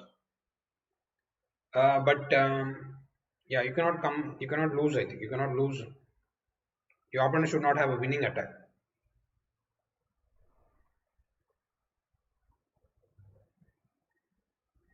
Yeah, I'll bring Tanmay. Okay, this is just something. Yeah, I just bought him here.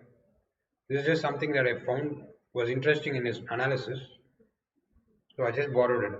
It's just a small part here. Bishop f6, bishop c3, queen c3 is losing for white actually. So yeah, knight e5 is not really um,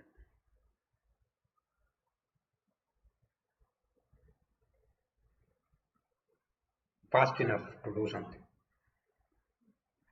h4, h5 is also too slow. My idea is to play queen a5, knight e4. So you have to do something very fast.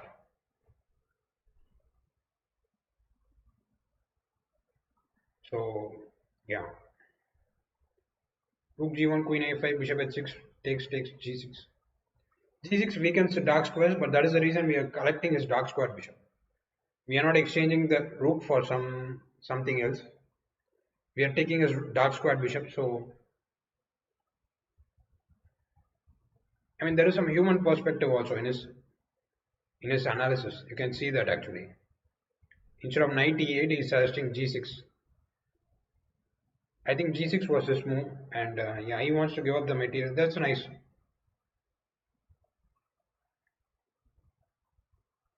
So he has given a puzzle in his article also. What to do here? What to do here as black?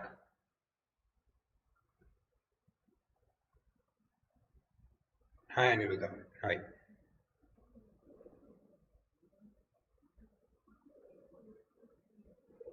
We are just looking at some games from uh,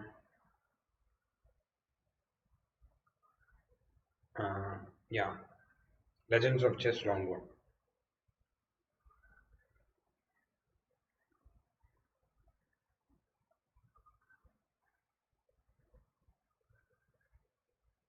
D4 is being recommended. Queen D4.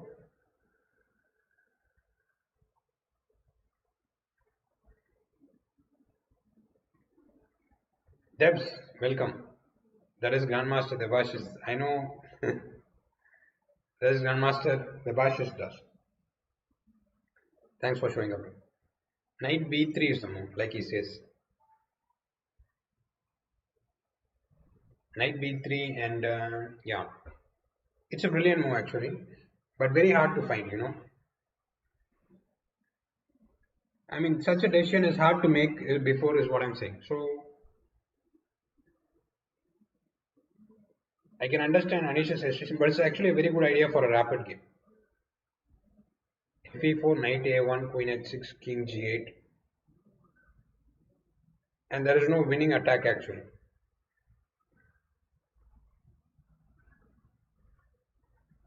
So black just has to make it. I mean, white's idea is just very good, I think. So he was rewarded for that. Very interesting analysis. You can check it out later. Somebody, please, one of the mods, please post the chess-based article here, please.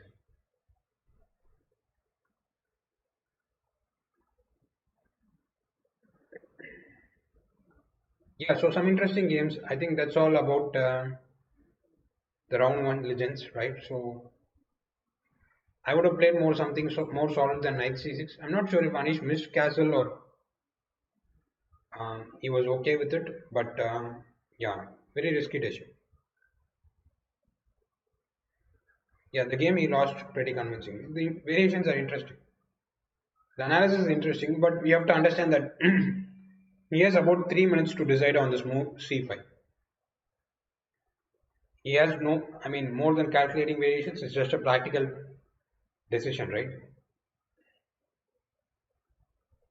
Um, Either you see all these and decide on this move, or you just go for something solid. Bishop c3 is kind of again risky, but yeah, no, I think you should have played b6, but still not sure what's going on.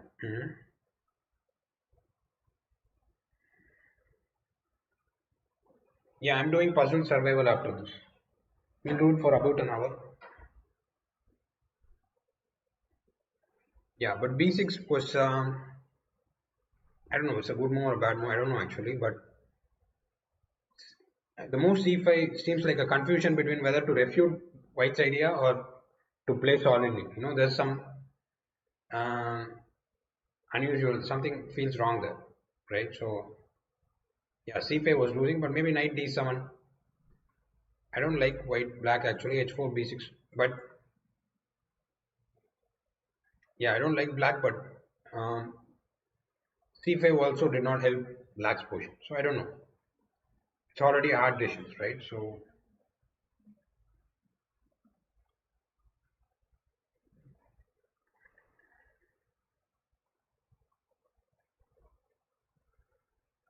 something interesting. So yeah, if you want me to talk about something in the Discord, leave me a message in the Discord, and then we can see about the round two games. That's what I mean. Very interesting ways. Knight b7 is a very hard move, but a Ragozin move nevertheless. So I mean, I would be so rook g1, queen f8, bishop h3 is also interesting. You guys should explore these variations later. cd4, queen d4, e5, queen h4. I would be very scared if I was black here. Yeah, because this is such a long variation, and even if I miss one move, I'm probably lost. So that yeah, and it's hard to make this decision over the board. So one choice on one hand, I have a choice between um, what is it? One hand I have a choice between some solidity. On the other hand, I have a choice between walking a tightrope, right? So this is a tightrope. Basically, one mistake and I'm lost. And in the other way, variation, I might survive. So okay, from practical point of view, it looks like that. But yeah, we have to say that what was played in the game was definitely a mistake on. Yeah, it just, I mean, it's not about calculating variations actually. This decision is not about calculating variations or seeing till then. It is more about yeah, making I mean, to make that move is itself even if you see a lot of variations, to make that move itself requires some kind of effort, or not effort, but yeah, some kind of decision making ability there, right? So some draws only Tanmay gives. Tanmay gives that this is okay. Very risky, but I would probably just not castle.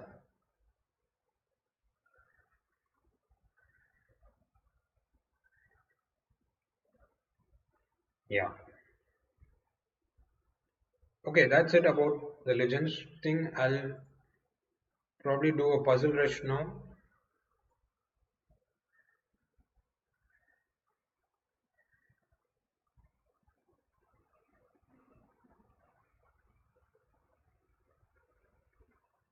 I'm not sure if this was interesting to a lot of people or I should continue with this, but yeah.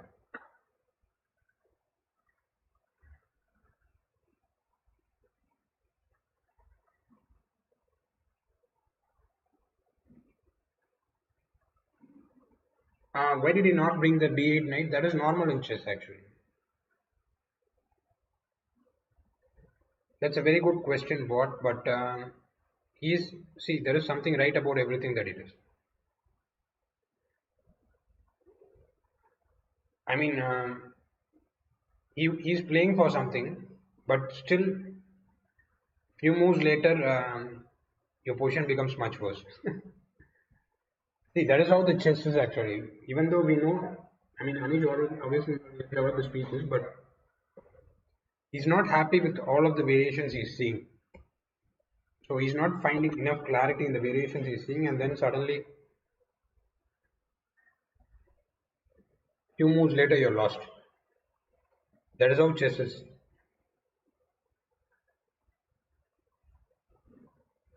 You should have developed the B8 knight actually. Instead of castle, I was recommending knight c6 and knight bd7. But still, it's a game. It's not, the idea is very interesting, but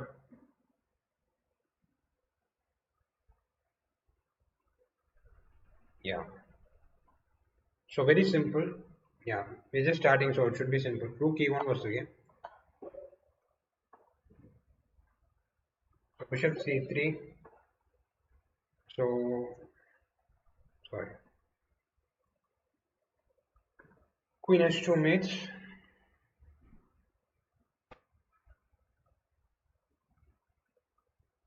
So these tactics are also useful in a later stage, right? So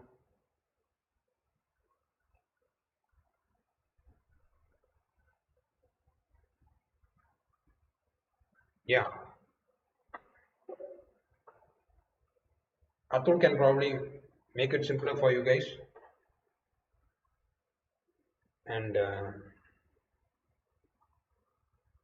I'll try to make it simpler. But the position was complex in general, so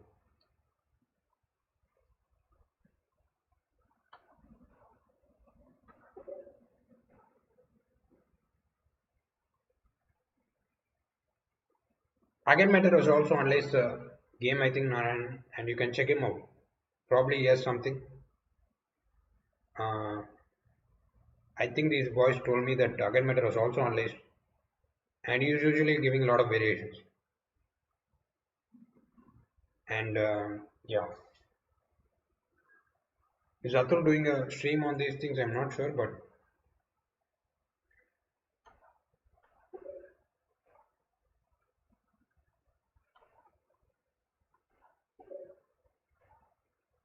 some background issues, right? So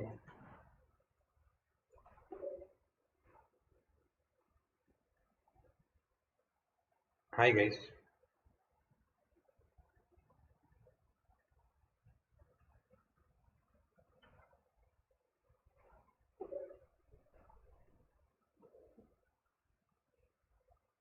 So you guys are as fast.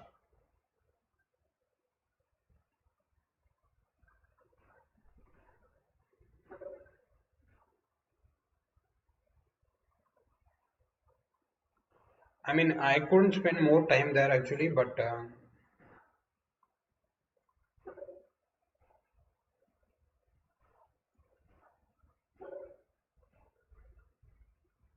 what he's saying is right. I could have talked about it simpler, but yeah, I'm not an expert actually on such things, but I don't have a lot of experience there honestly. But yeah,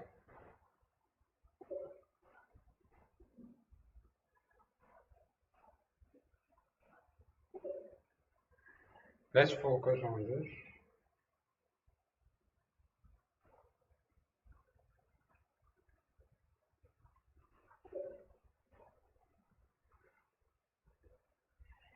So basically, I mean, even in the most complicated game, you can see that if you look at that game later, you can see that even the most complicated game, at some point we just don't see.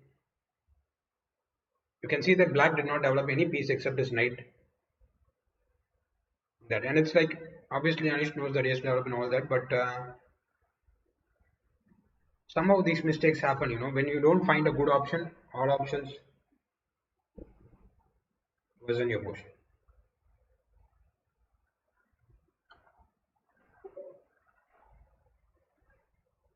That was kind of hard, right? So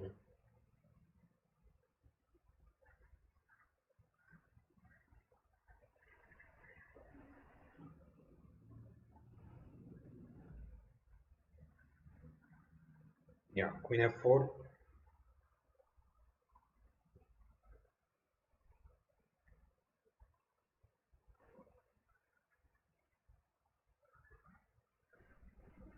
So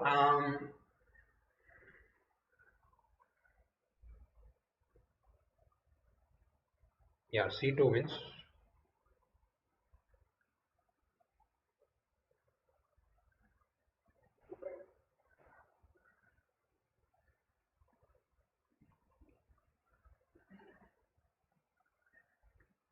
So what I want to do is actually, Invite people from Discord. Yeah, that's a beautiful quote, Omkar. Yeah. Simpler should be, I mean, you cannot, that is a problem actually. I mean, what is simple for me might not be simple for you. And these are, human mind is subjective. So what is simple for me is not simple for you. So we will do,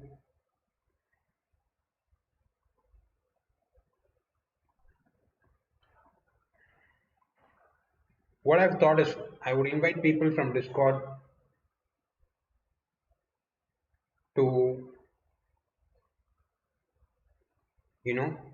come on stream and maybe solve some questions.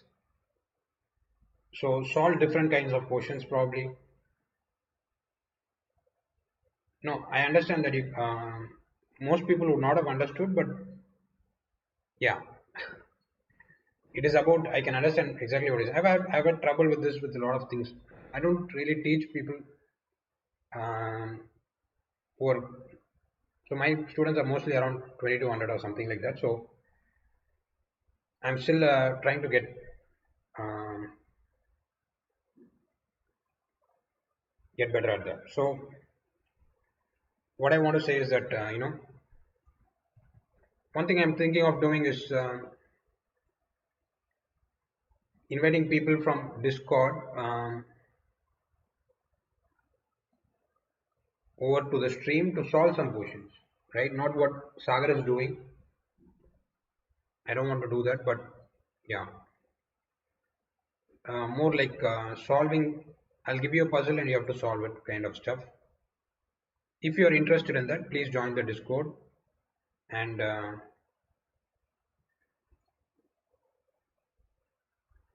yeah,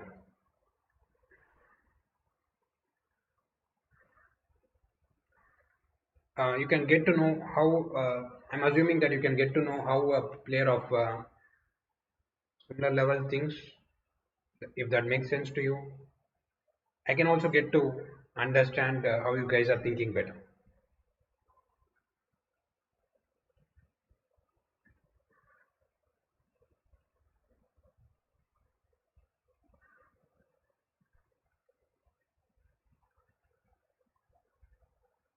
So yeah, what is going on here?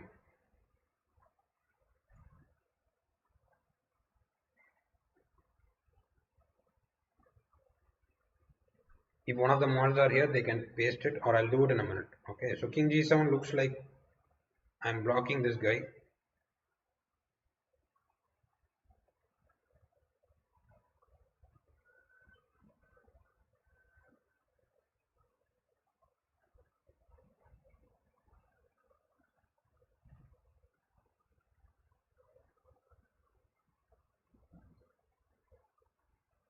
Yeah,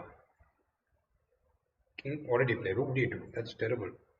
Let's take this guy.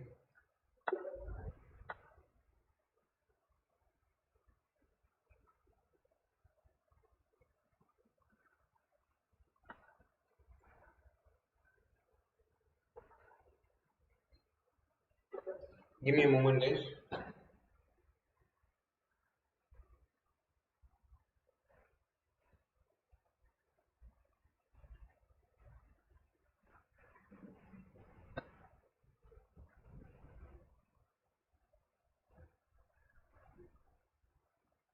I'll keep it random, but yeah, I'll choose.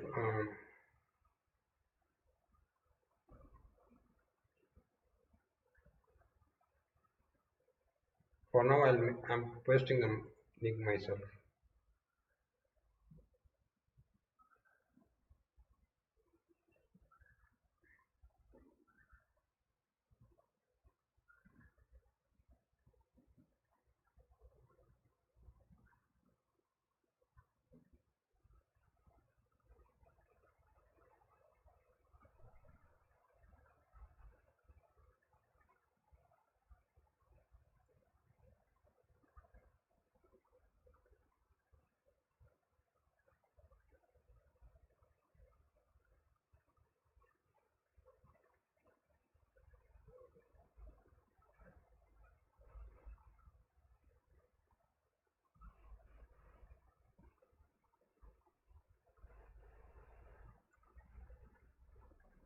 So what is going on here?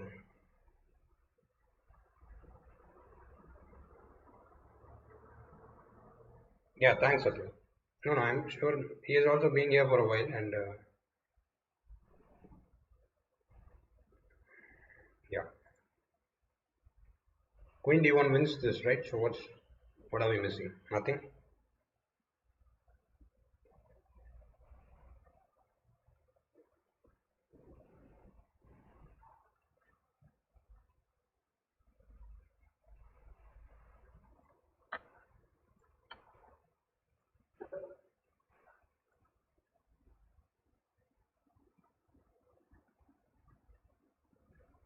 So first tempting move is Rook A1, Rook A1, Queen A1, Bishop A1, Bishop D6, G3, Bishop C7.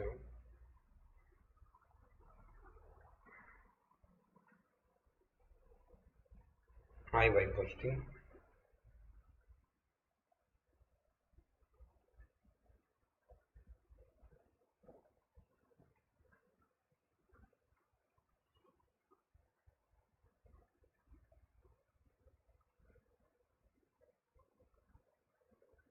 Rook A1, what's wrong with Rook A1? I don't see anything wrong. Maybe there is a solution, but I'm just looking if there I'm missing something. So Rook A1, Rook A1, Queen A1, Bishop A1, Rook A1, King H2 only move.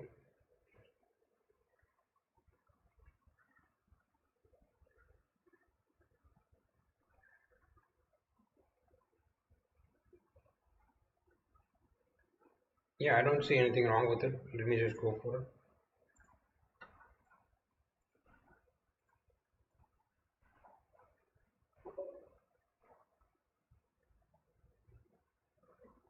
So this is just a mate into Queen C1, King E2, Knight D4, controlling the square as well.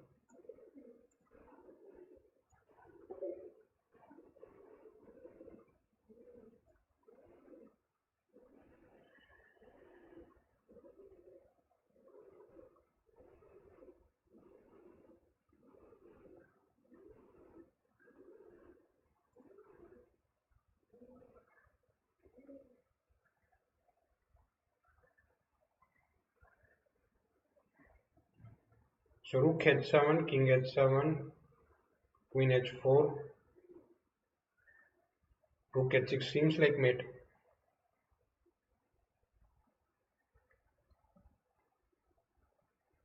Are you on Discord? Do you know what is Discord, Aniruddha? If you don't know, then I don't know how to explain it. It's just a server where we get to chat. Mhm. If you, I think you have to. It's a software that you have to download. Yeah.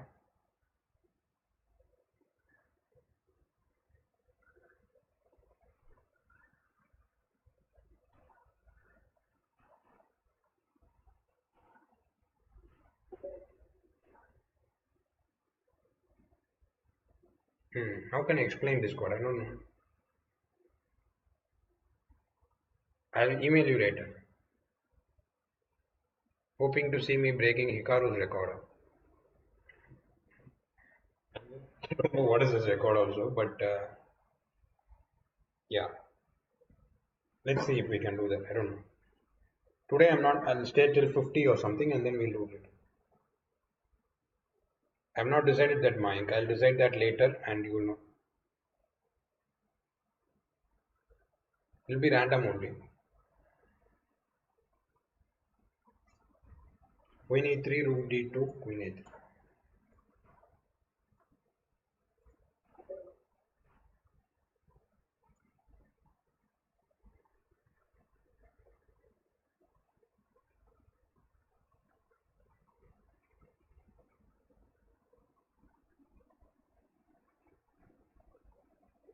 So Rook B2, Queen C3 wins.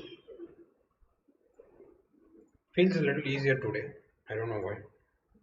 Maybe it will get harder.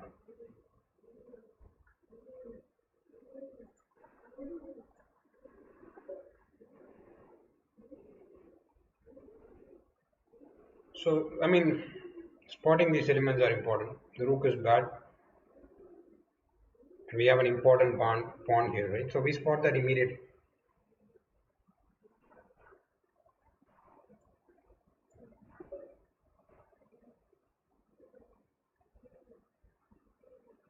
Probably in chess we think about things so that we don't have to think about. So this move looks tempting, and maybe that is the move actually.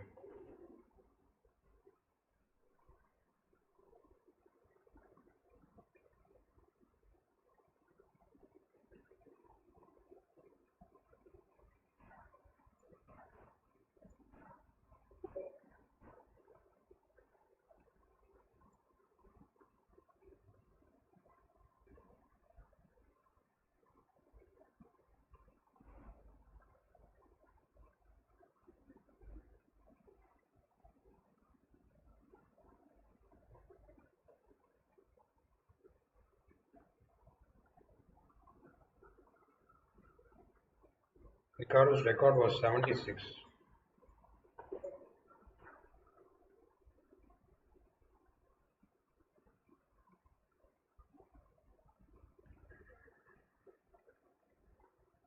I don't remember saying that in the stream, but okay. Bishop e7 is a move. But interesting game. This is interesting actually. Bishop e7, how much? Not so simple. Knight d2, knight d2, knight e7. I don't see anything.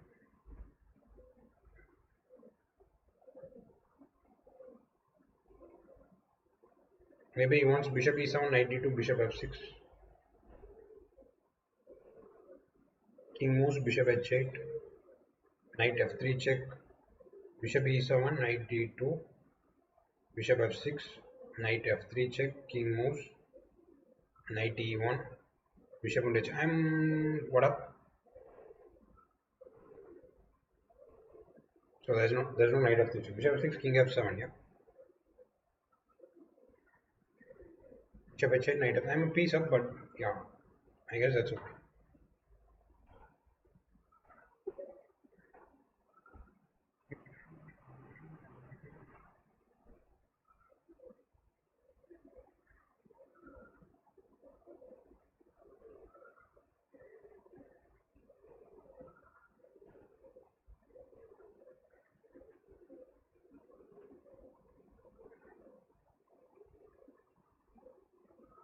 So winning 2 pawns, I guess that's the answer.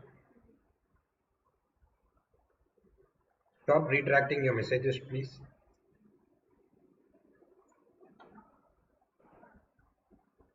I'm going to go as slowly as possible.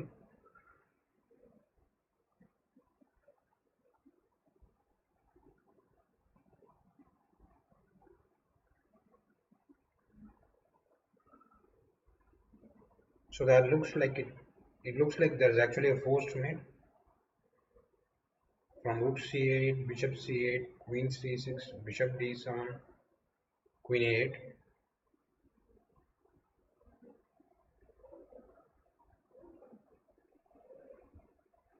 Sorry.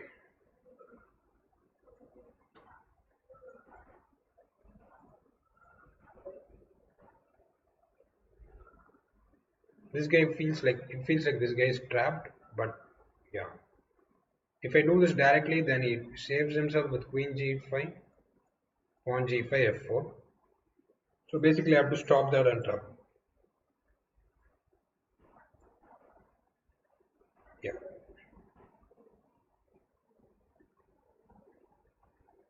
Okay, first tempting move is rook c2 and some discover check, but this guy is attacking our guy. So rook c2, king b1, I have to come up with something nice.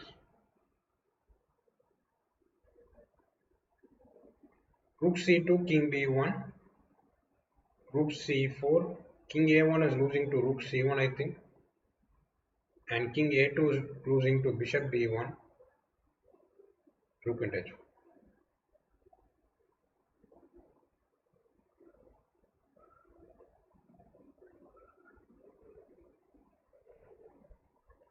I'm just waiting to see if there is something better. I don't see anything, so let's just do this. Yeah.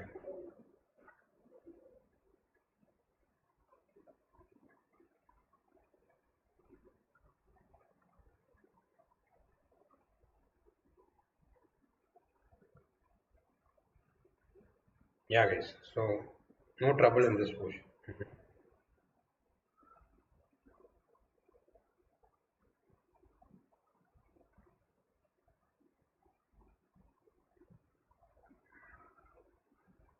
What's going on here?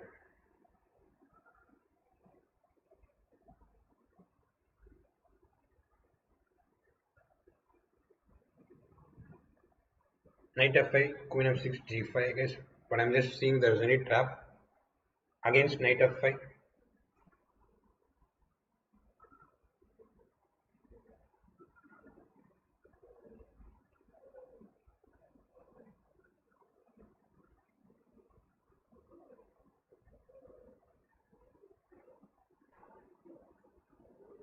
g5, queen h8, knight e7 was made.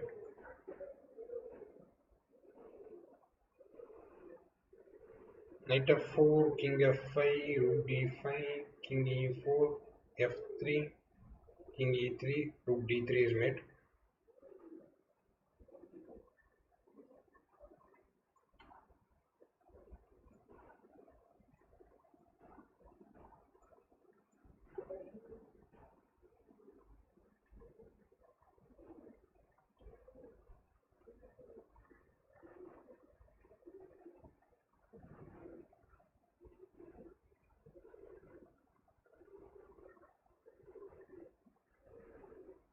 What do we do here? Queen e4, queen f3, queen h7 and h2 mate. Rook f3, queen b1 mate.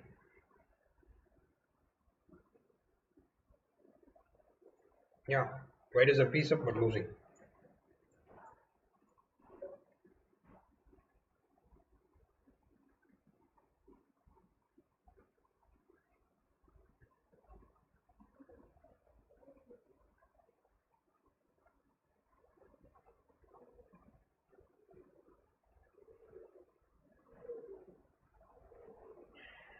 What am I missing here?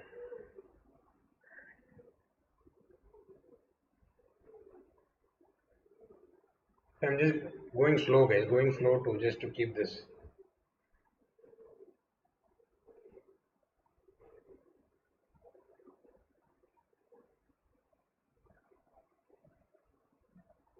Yeah, very good. Queen c4 wins, right? So now we take the piece.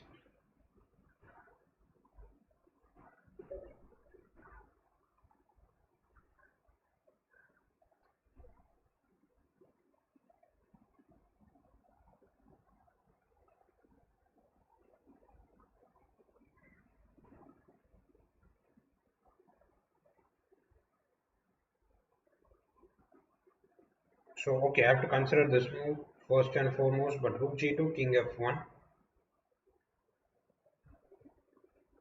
is the problem, obviously. And black is the piece down, so there's no going back. Yeah. Rook g2, king h1 is made because of rook g1. But king f1, how am I winning?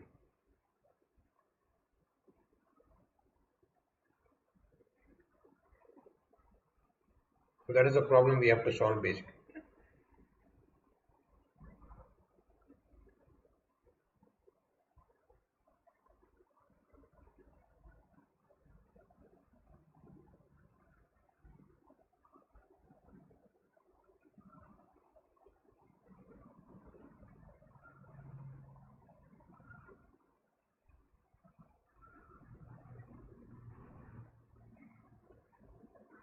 Rook g2, queen d6 seems a reasonable idea.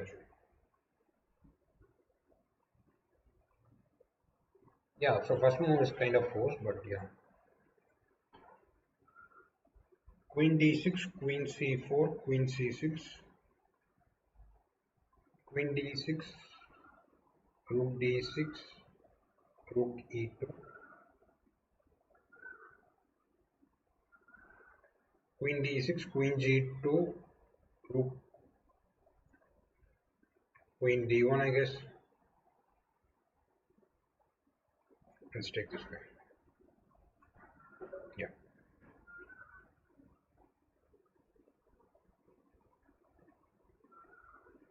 So a lot of pieces are hanging. This is what you have to check actually. I mean, if you can't see it immediately, you can see what is hanging, right? So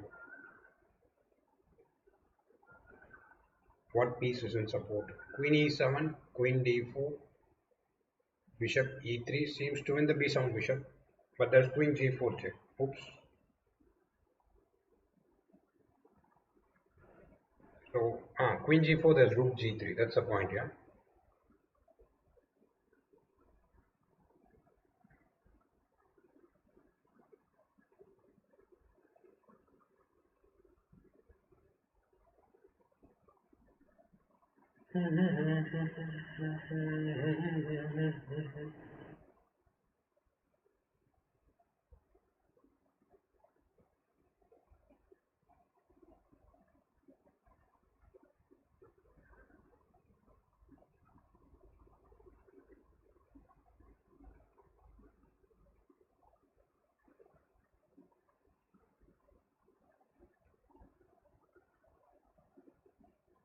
So what to do?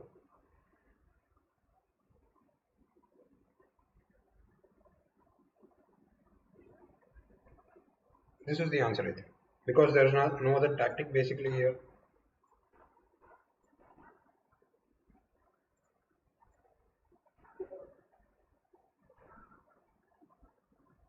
So again, some pieces hanging, right? So let me see if I can take the rook f3. There's only one move, king e2, and I'm like so many pieces down, yeah. But rook e3 check leads to mate, I think. King d2, rook and d4.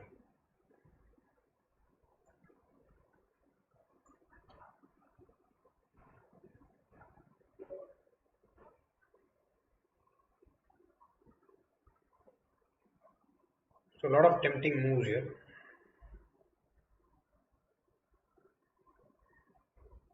Both bishop g7 and f6, right? So bishop g7 should be the right move. Knight g7, f6. Bishop g7, I don't see a difference. Bishop g7, bishop d6, bishop e5. So all these elements are important actually. Otherwise the combination would not work.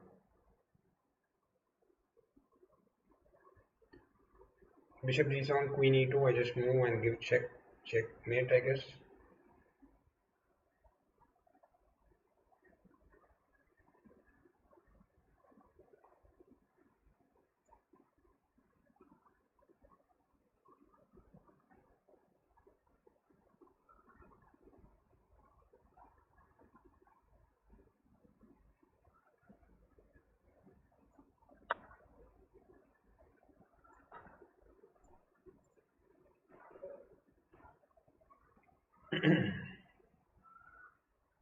So yeah, yeah, that's what my name. Bishop g7, bishop d. There's bishop e5 check. But if without the f5 pawn, if there's no f5 pawn, then black can play king h7 there, and it's not safe. I mean, the game goes on, right? So the f5 pawn is important in that portion.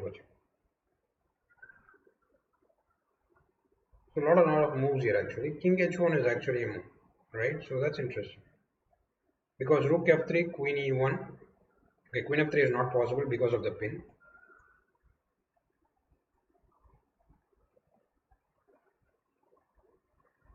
And rook f3, queen e1.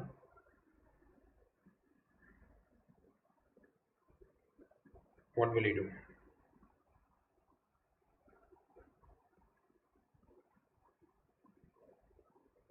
That is probably the answer actually. Rook f3, yeah, rook f3, queen e1, rook f1, queen d2, rook f8 check wins, right? Yeah.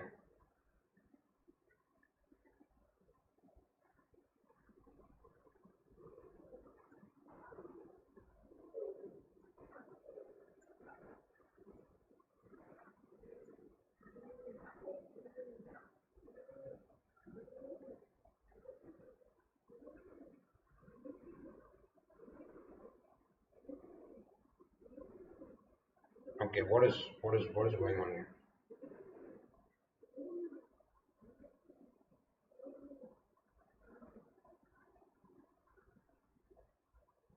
So bishop f4, rook d1, rook d1, rook d1, queen d1, bishop f4 does not make a lot of sense.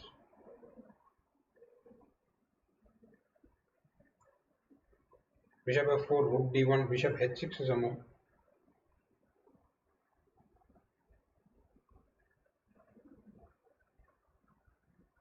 Knight f6, king g7. At least give me some variation instead of a move.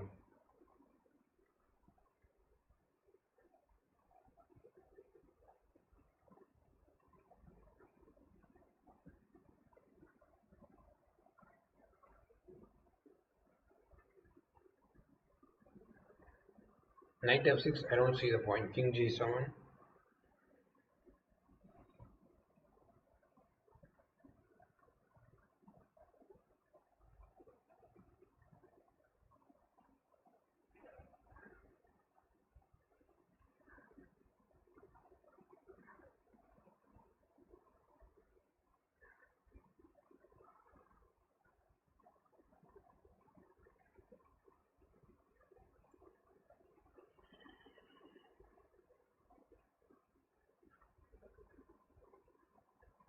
Knight d7, rook d7, bishop f4. Huh? Yeah, okay, I have to calculate that, but knight f6, king g7, knight d7, some kind of take on g2 somewhere, I'm thinking. Knight g2. Okay, knight f6, I have to go king h8, knight d7, knight g2. Knight b6, knight f4. I have queen e4, right? So, yeah. It's kind of tricky to me still, but yeah, that is two pieces for there is just two pieces for the queen rook, right? Lambert. I considered that immediately, but knight f6, king h8, bishop f4, rook d1, bishop h6, rook f1, queen f1. I guess I'm winning there, but I'm looking for something more than that. Knight f6, king h8, knight d7. That's what I'm saying. Knight into g2. What do you want?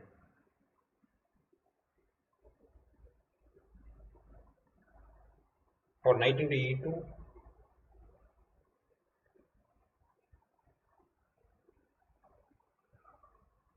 None of it is very clear to me actually, but I'm suspecting that that is the answer. Knight f6, king h8, knight d7, knight g2, knight b6, knight f4, queen e4. Wins. Or knight f4, even knight e8. Yeah. So okay. Knight f6, king h8, knight d7, rook d7, rook d7. No, rook d7, bishop f4, rook d1, queen d1. Let's go for this. So it's important to play king h8 to avoid some bishop h6 ideas, I think. Sometimes bishop h6 comes with check, so that is the reason king h8 is important. Knight into d7.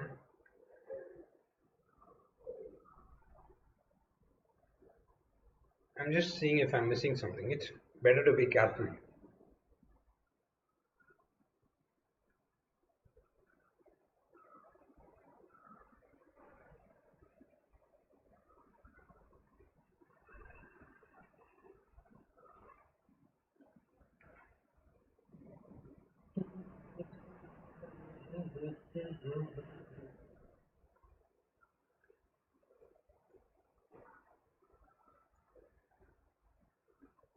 So I'll take the queen at least. Yeah, that was the answer.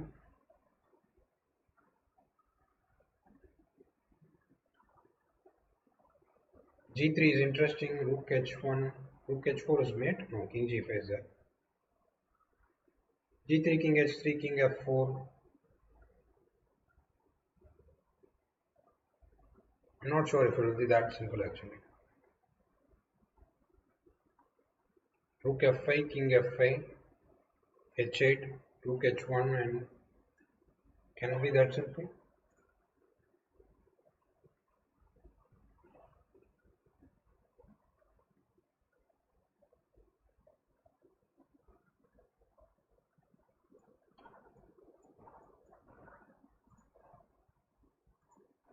Yeah,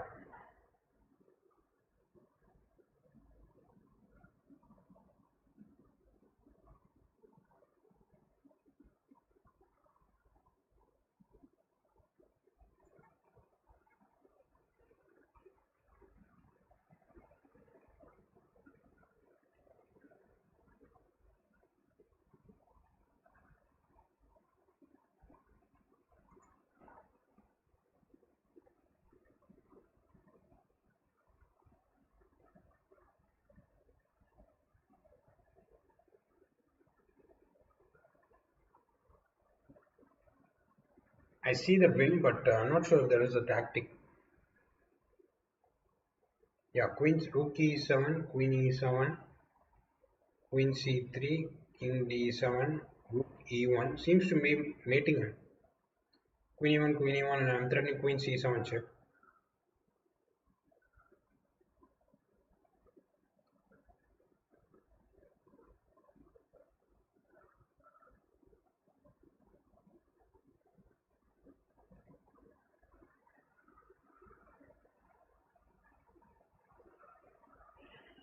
Rook E7, Queen E7, Queen C3. There is Bishop C5, but yeah, that we cannot avoid such things in life.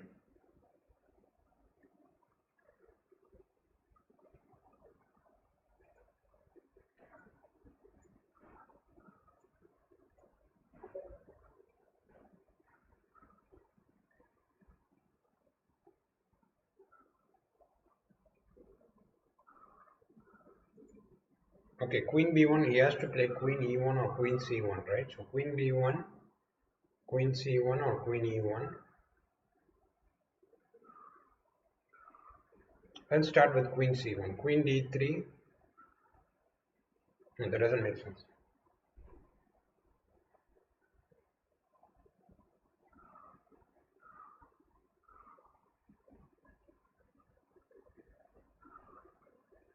No, Queen B1, Queen C1 takes and Rook A1. What am I thinking? So Queen B1, Queen E1 is forced. Queen D3 check again or what?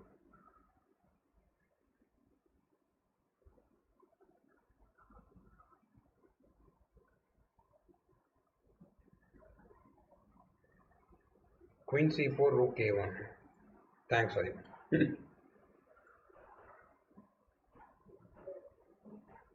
These will help us cross all the hurdles.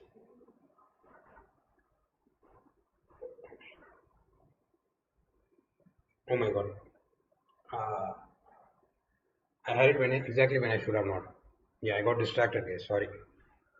Let's continue here. Queen B4 was a.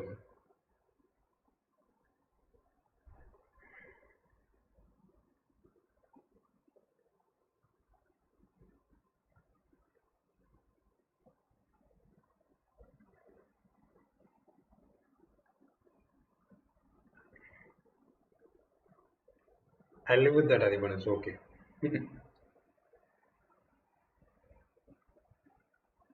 What is going on here?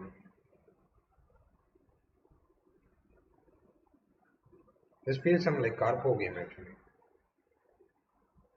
but I don't think it is Carp.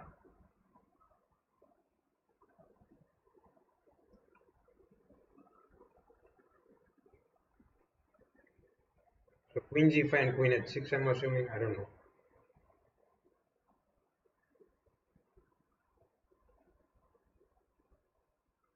Nothing feels that right. I mean, Queen G5, Queen H6 feels right, but okay.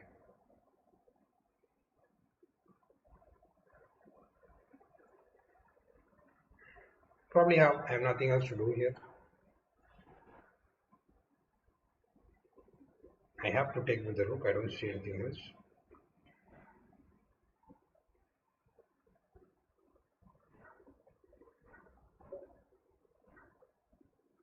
Yeah, that was just a stupid blunder. I should not have done that.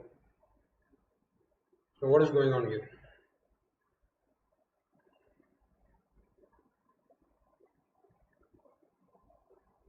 Siddhant will probably not be a mod for a long time.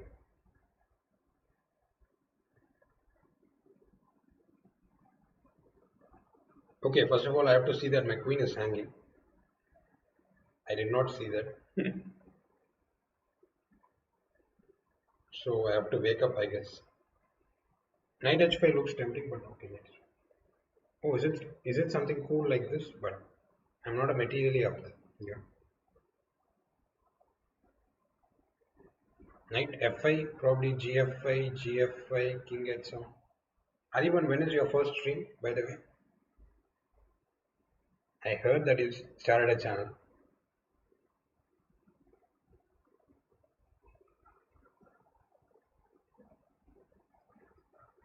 I can't find it on YouTube, but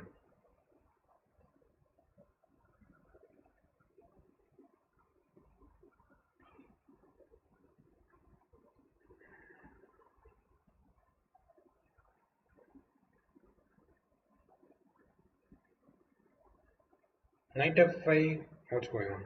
He has to take, right? Otherwise, I'm taking on h6. gf5, gf5, king h7.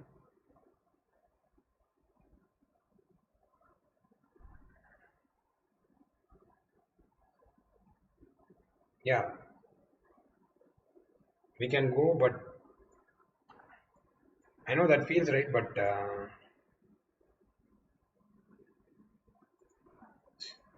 yeah.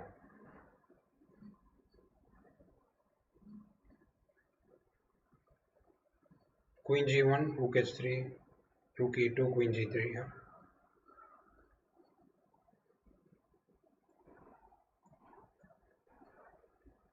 Rook e2. Yeah, that makes that makes. My stream will be on 4:30 today. My next stream is at 4:30 today.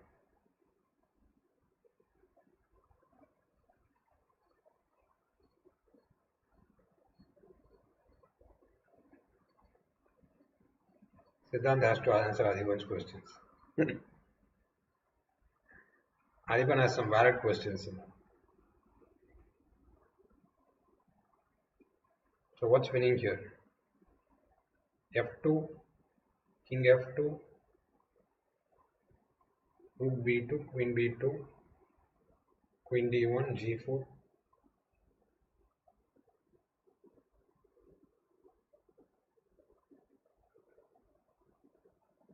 Doesn't feel right.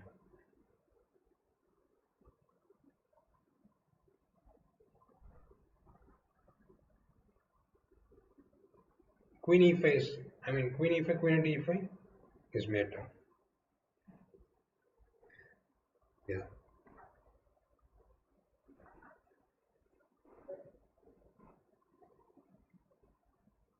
Okay, what's going on?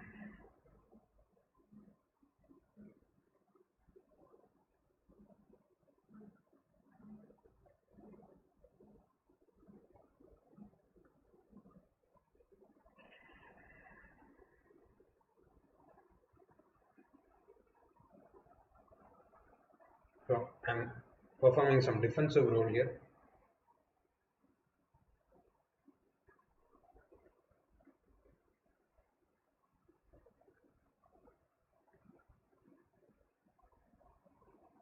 Okay, knight c4 wins, I guess. Yeah.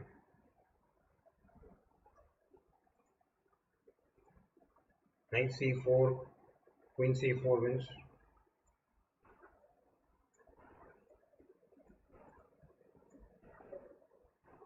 This survival is making me hesitate too much. Okay, b3, what's going on?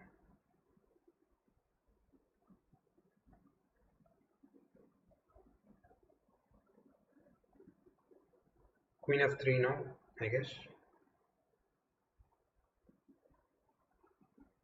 Rook e5, rook f7.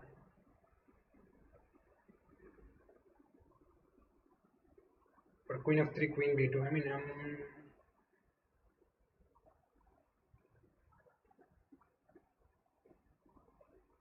maybe could it be like queen f3? I don't know.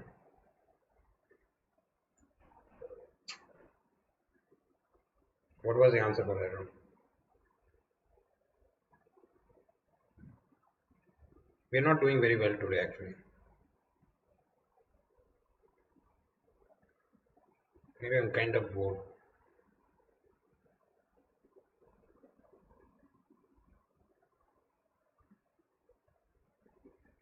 So okay. So I'm not alone in this actually. The whole of chat was wrong.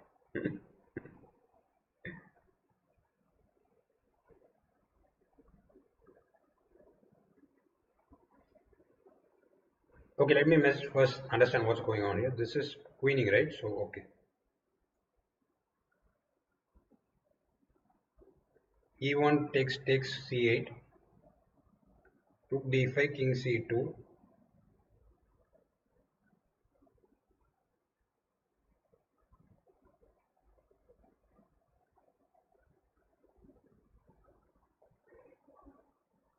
There isn't time for any more mistakes actually.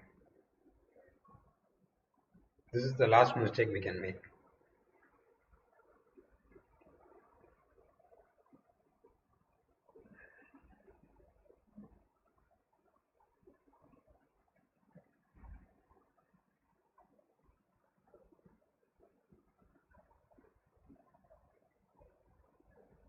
Rook F1 is tempting. C8 queen, no, not that tempting.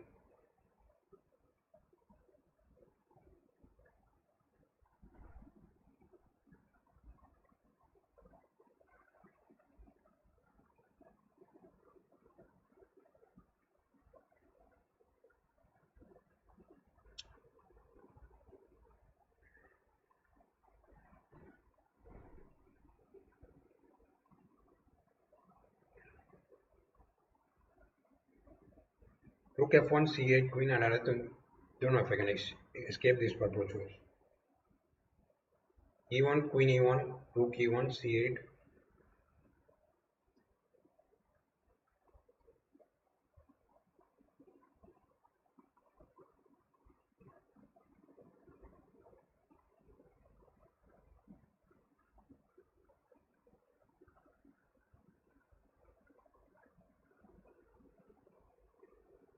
And then rook C5 check intermezzo.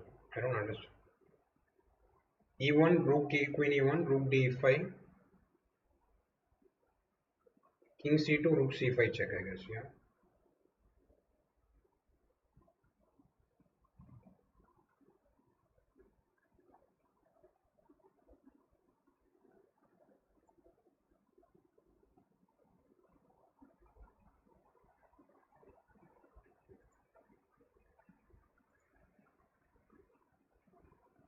No, that ends the stream, guys.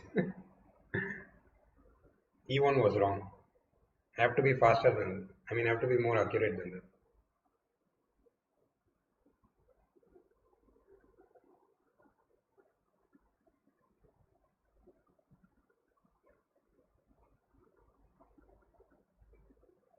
So that was fun, guys. I'm going to end it now, and I'll meet you guys later in the evening. Okay? Yeah, now I understood not to trust Adiban. But yeah, GG. We'll meet in the evening again, guys. I don't know what is the solution.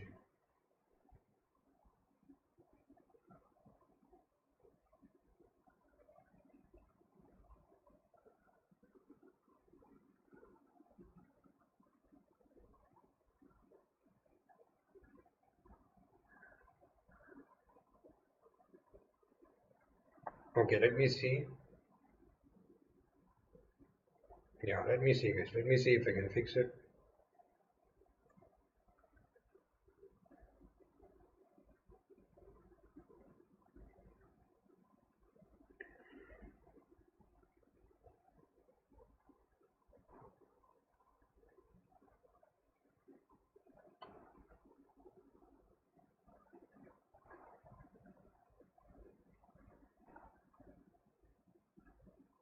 Rook D5. Yeah.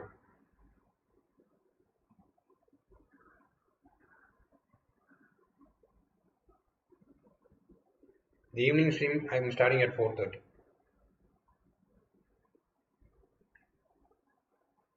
I don't understand anything in this problem actually.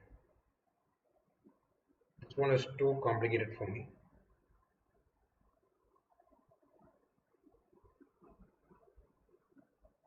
I don't know what he wants. If not for E1,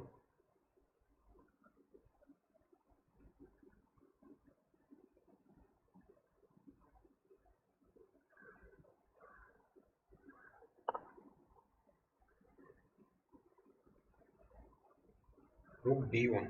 No.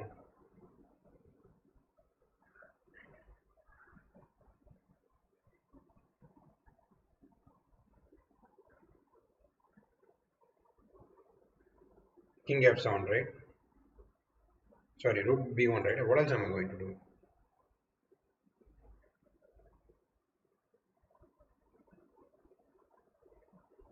I think I'm.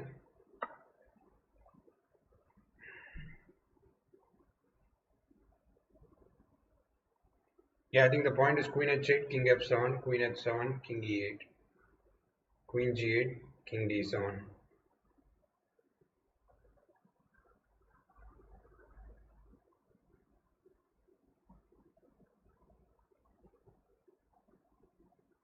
Yeah. Okay.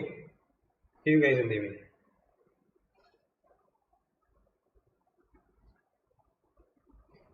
If it comes again next time, we are solving it. We're not getting it wrong two times in a row. Evening is anyway about round two of this tournament. I think I'll have to look at some games there and see what to talk. Okay. See you guys later. Yeah, this was too hard for me.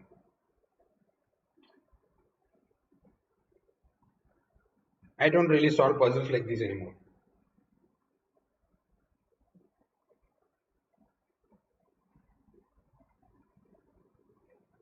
Yeah.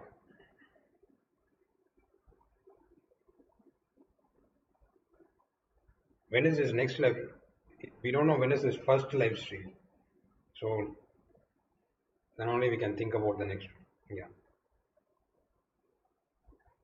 Okay.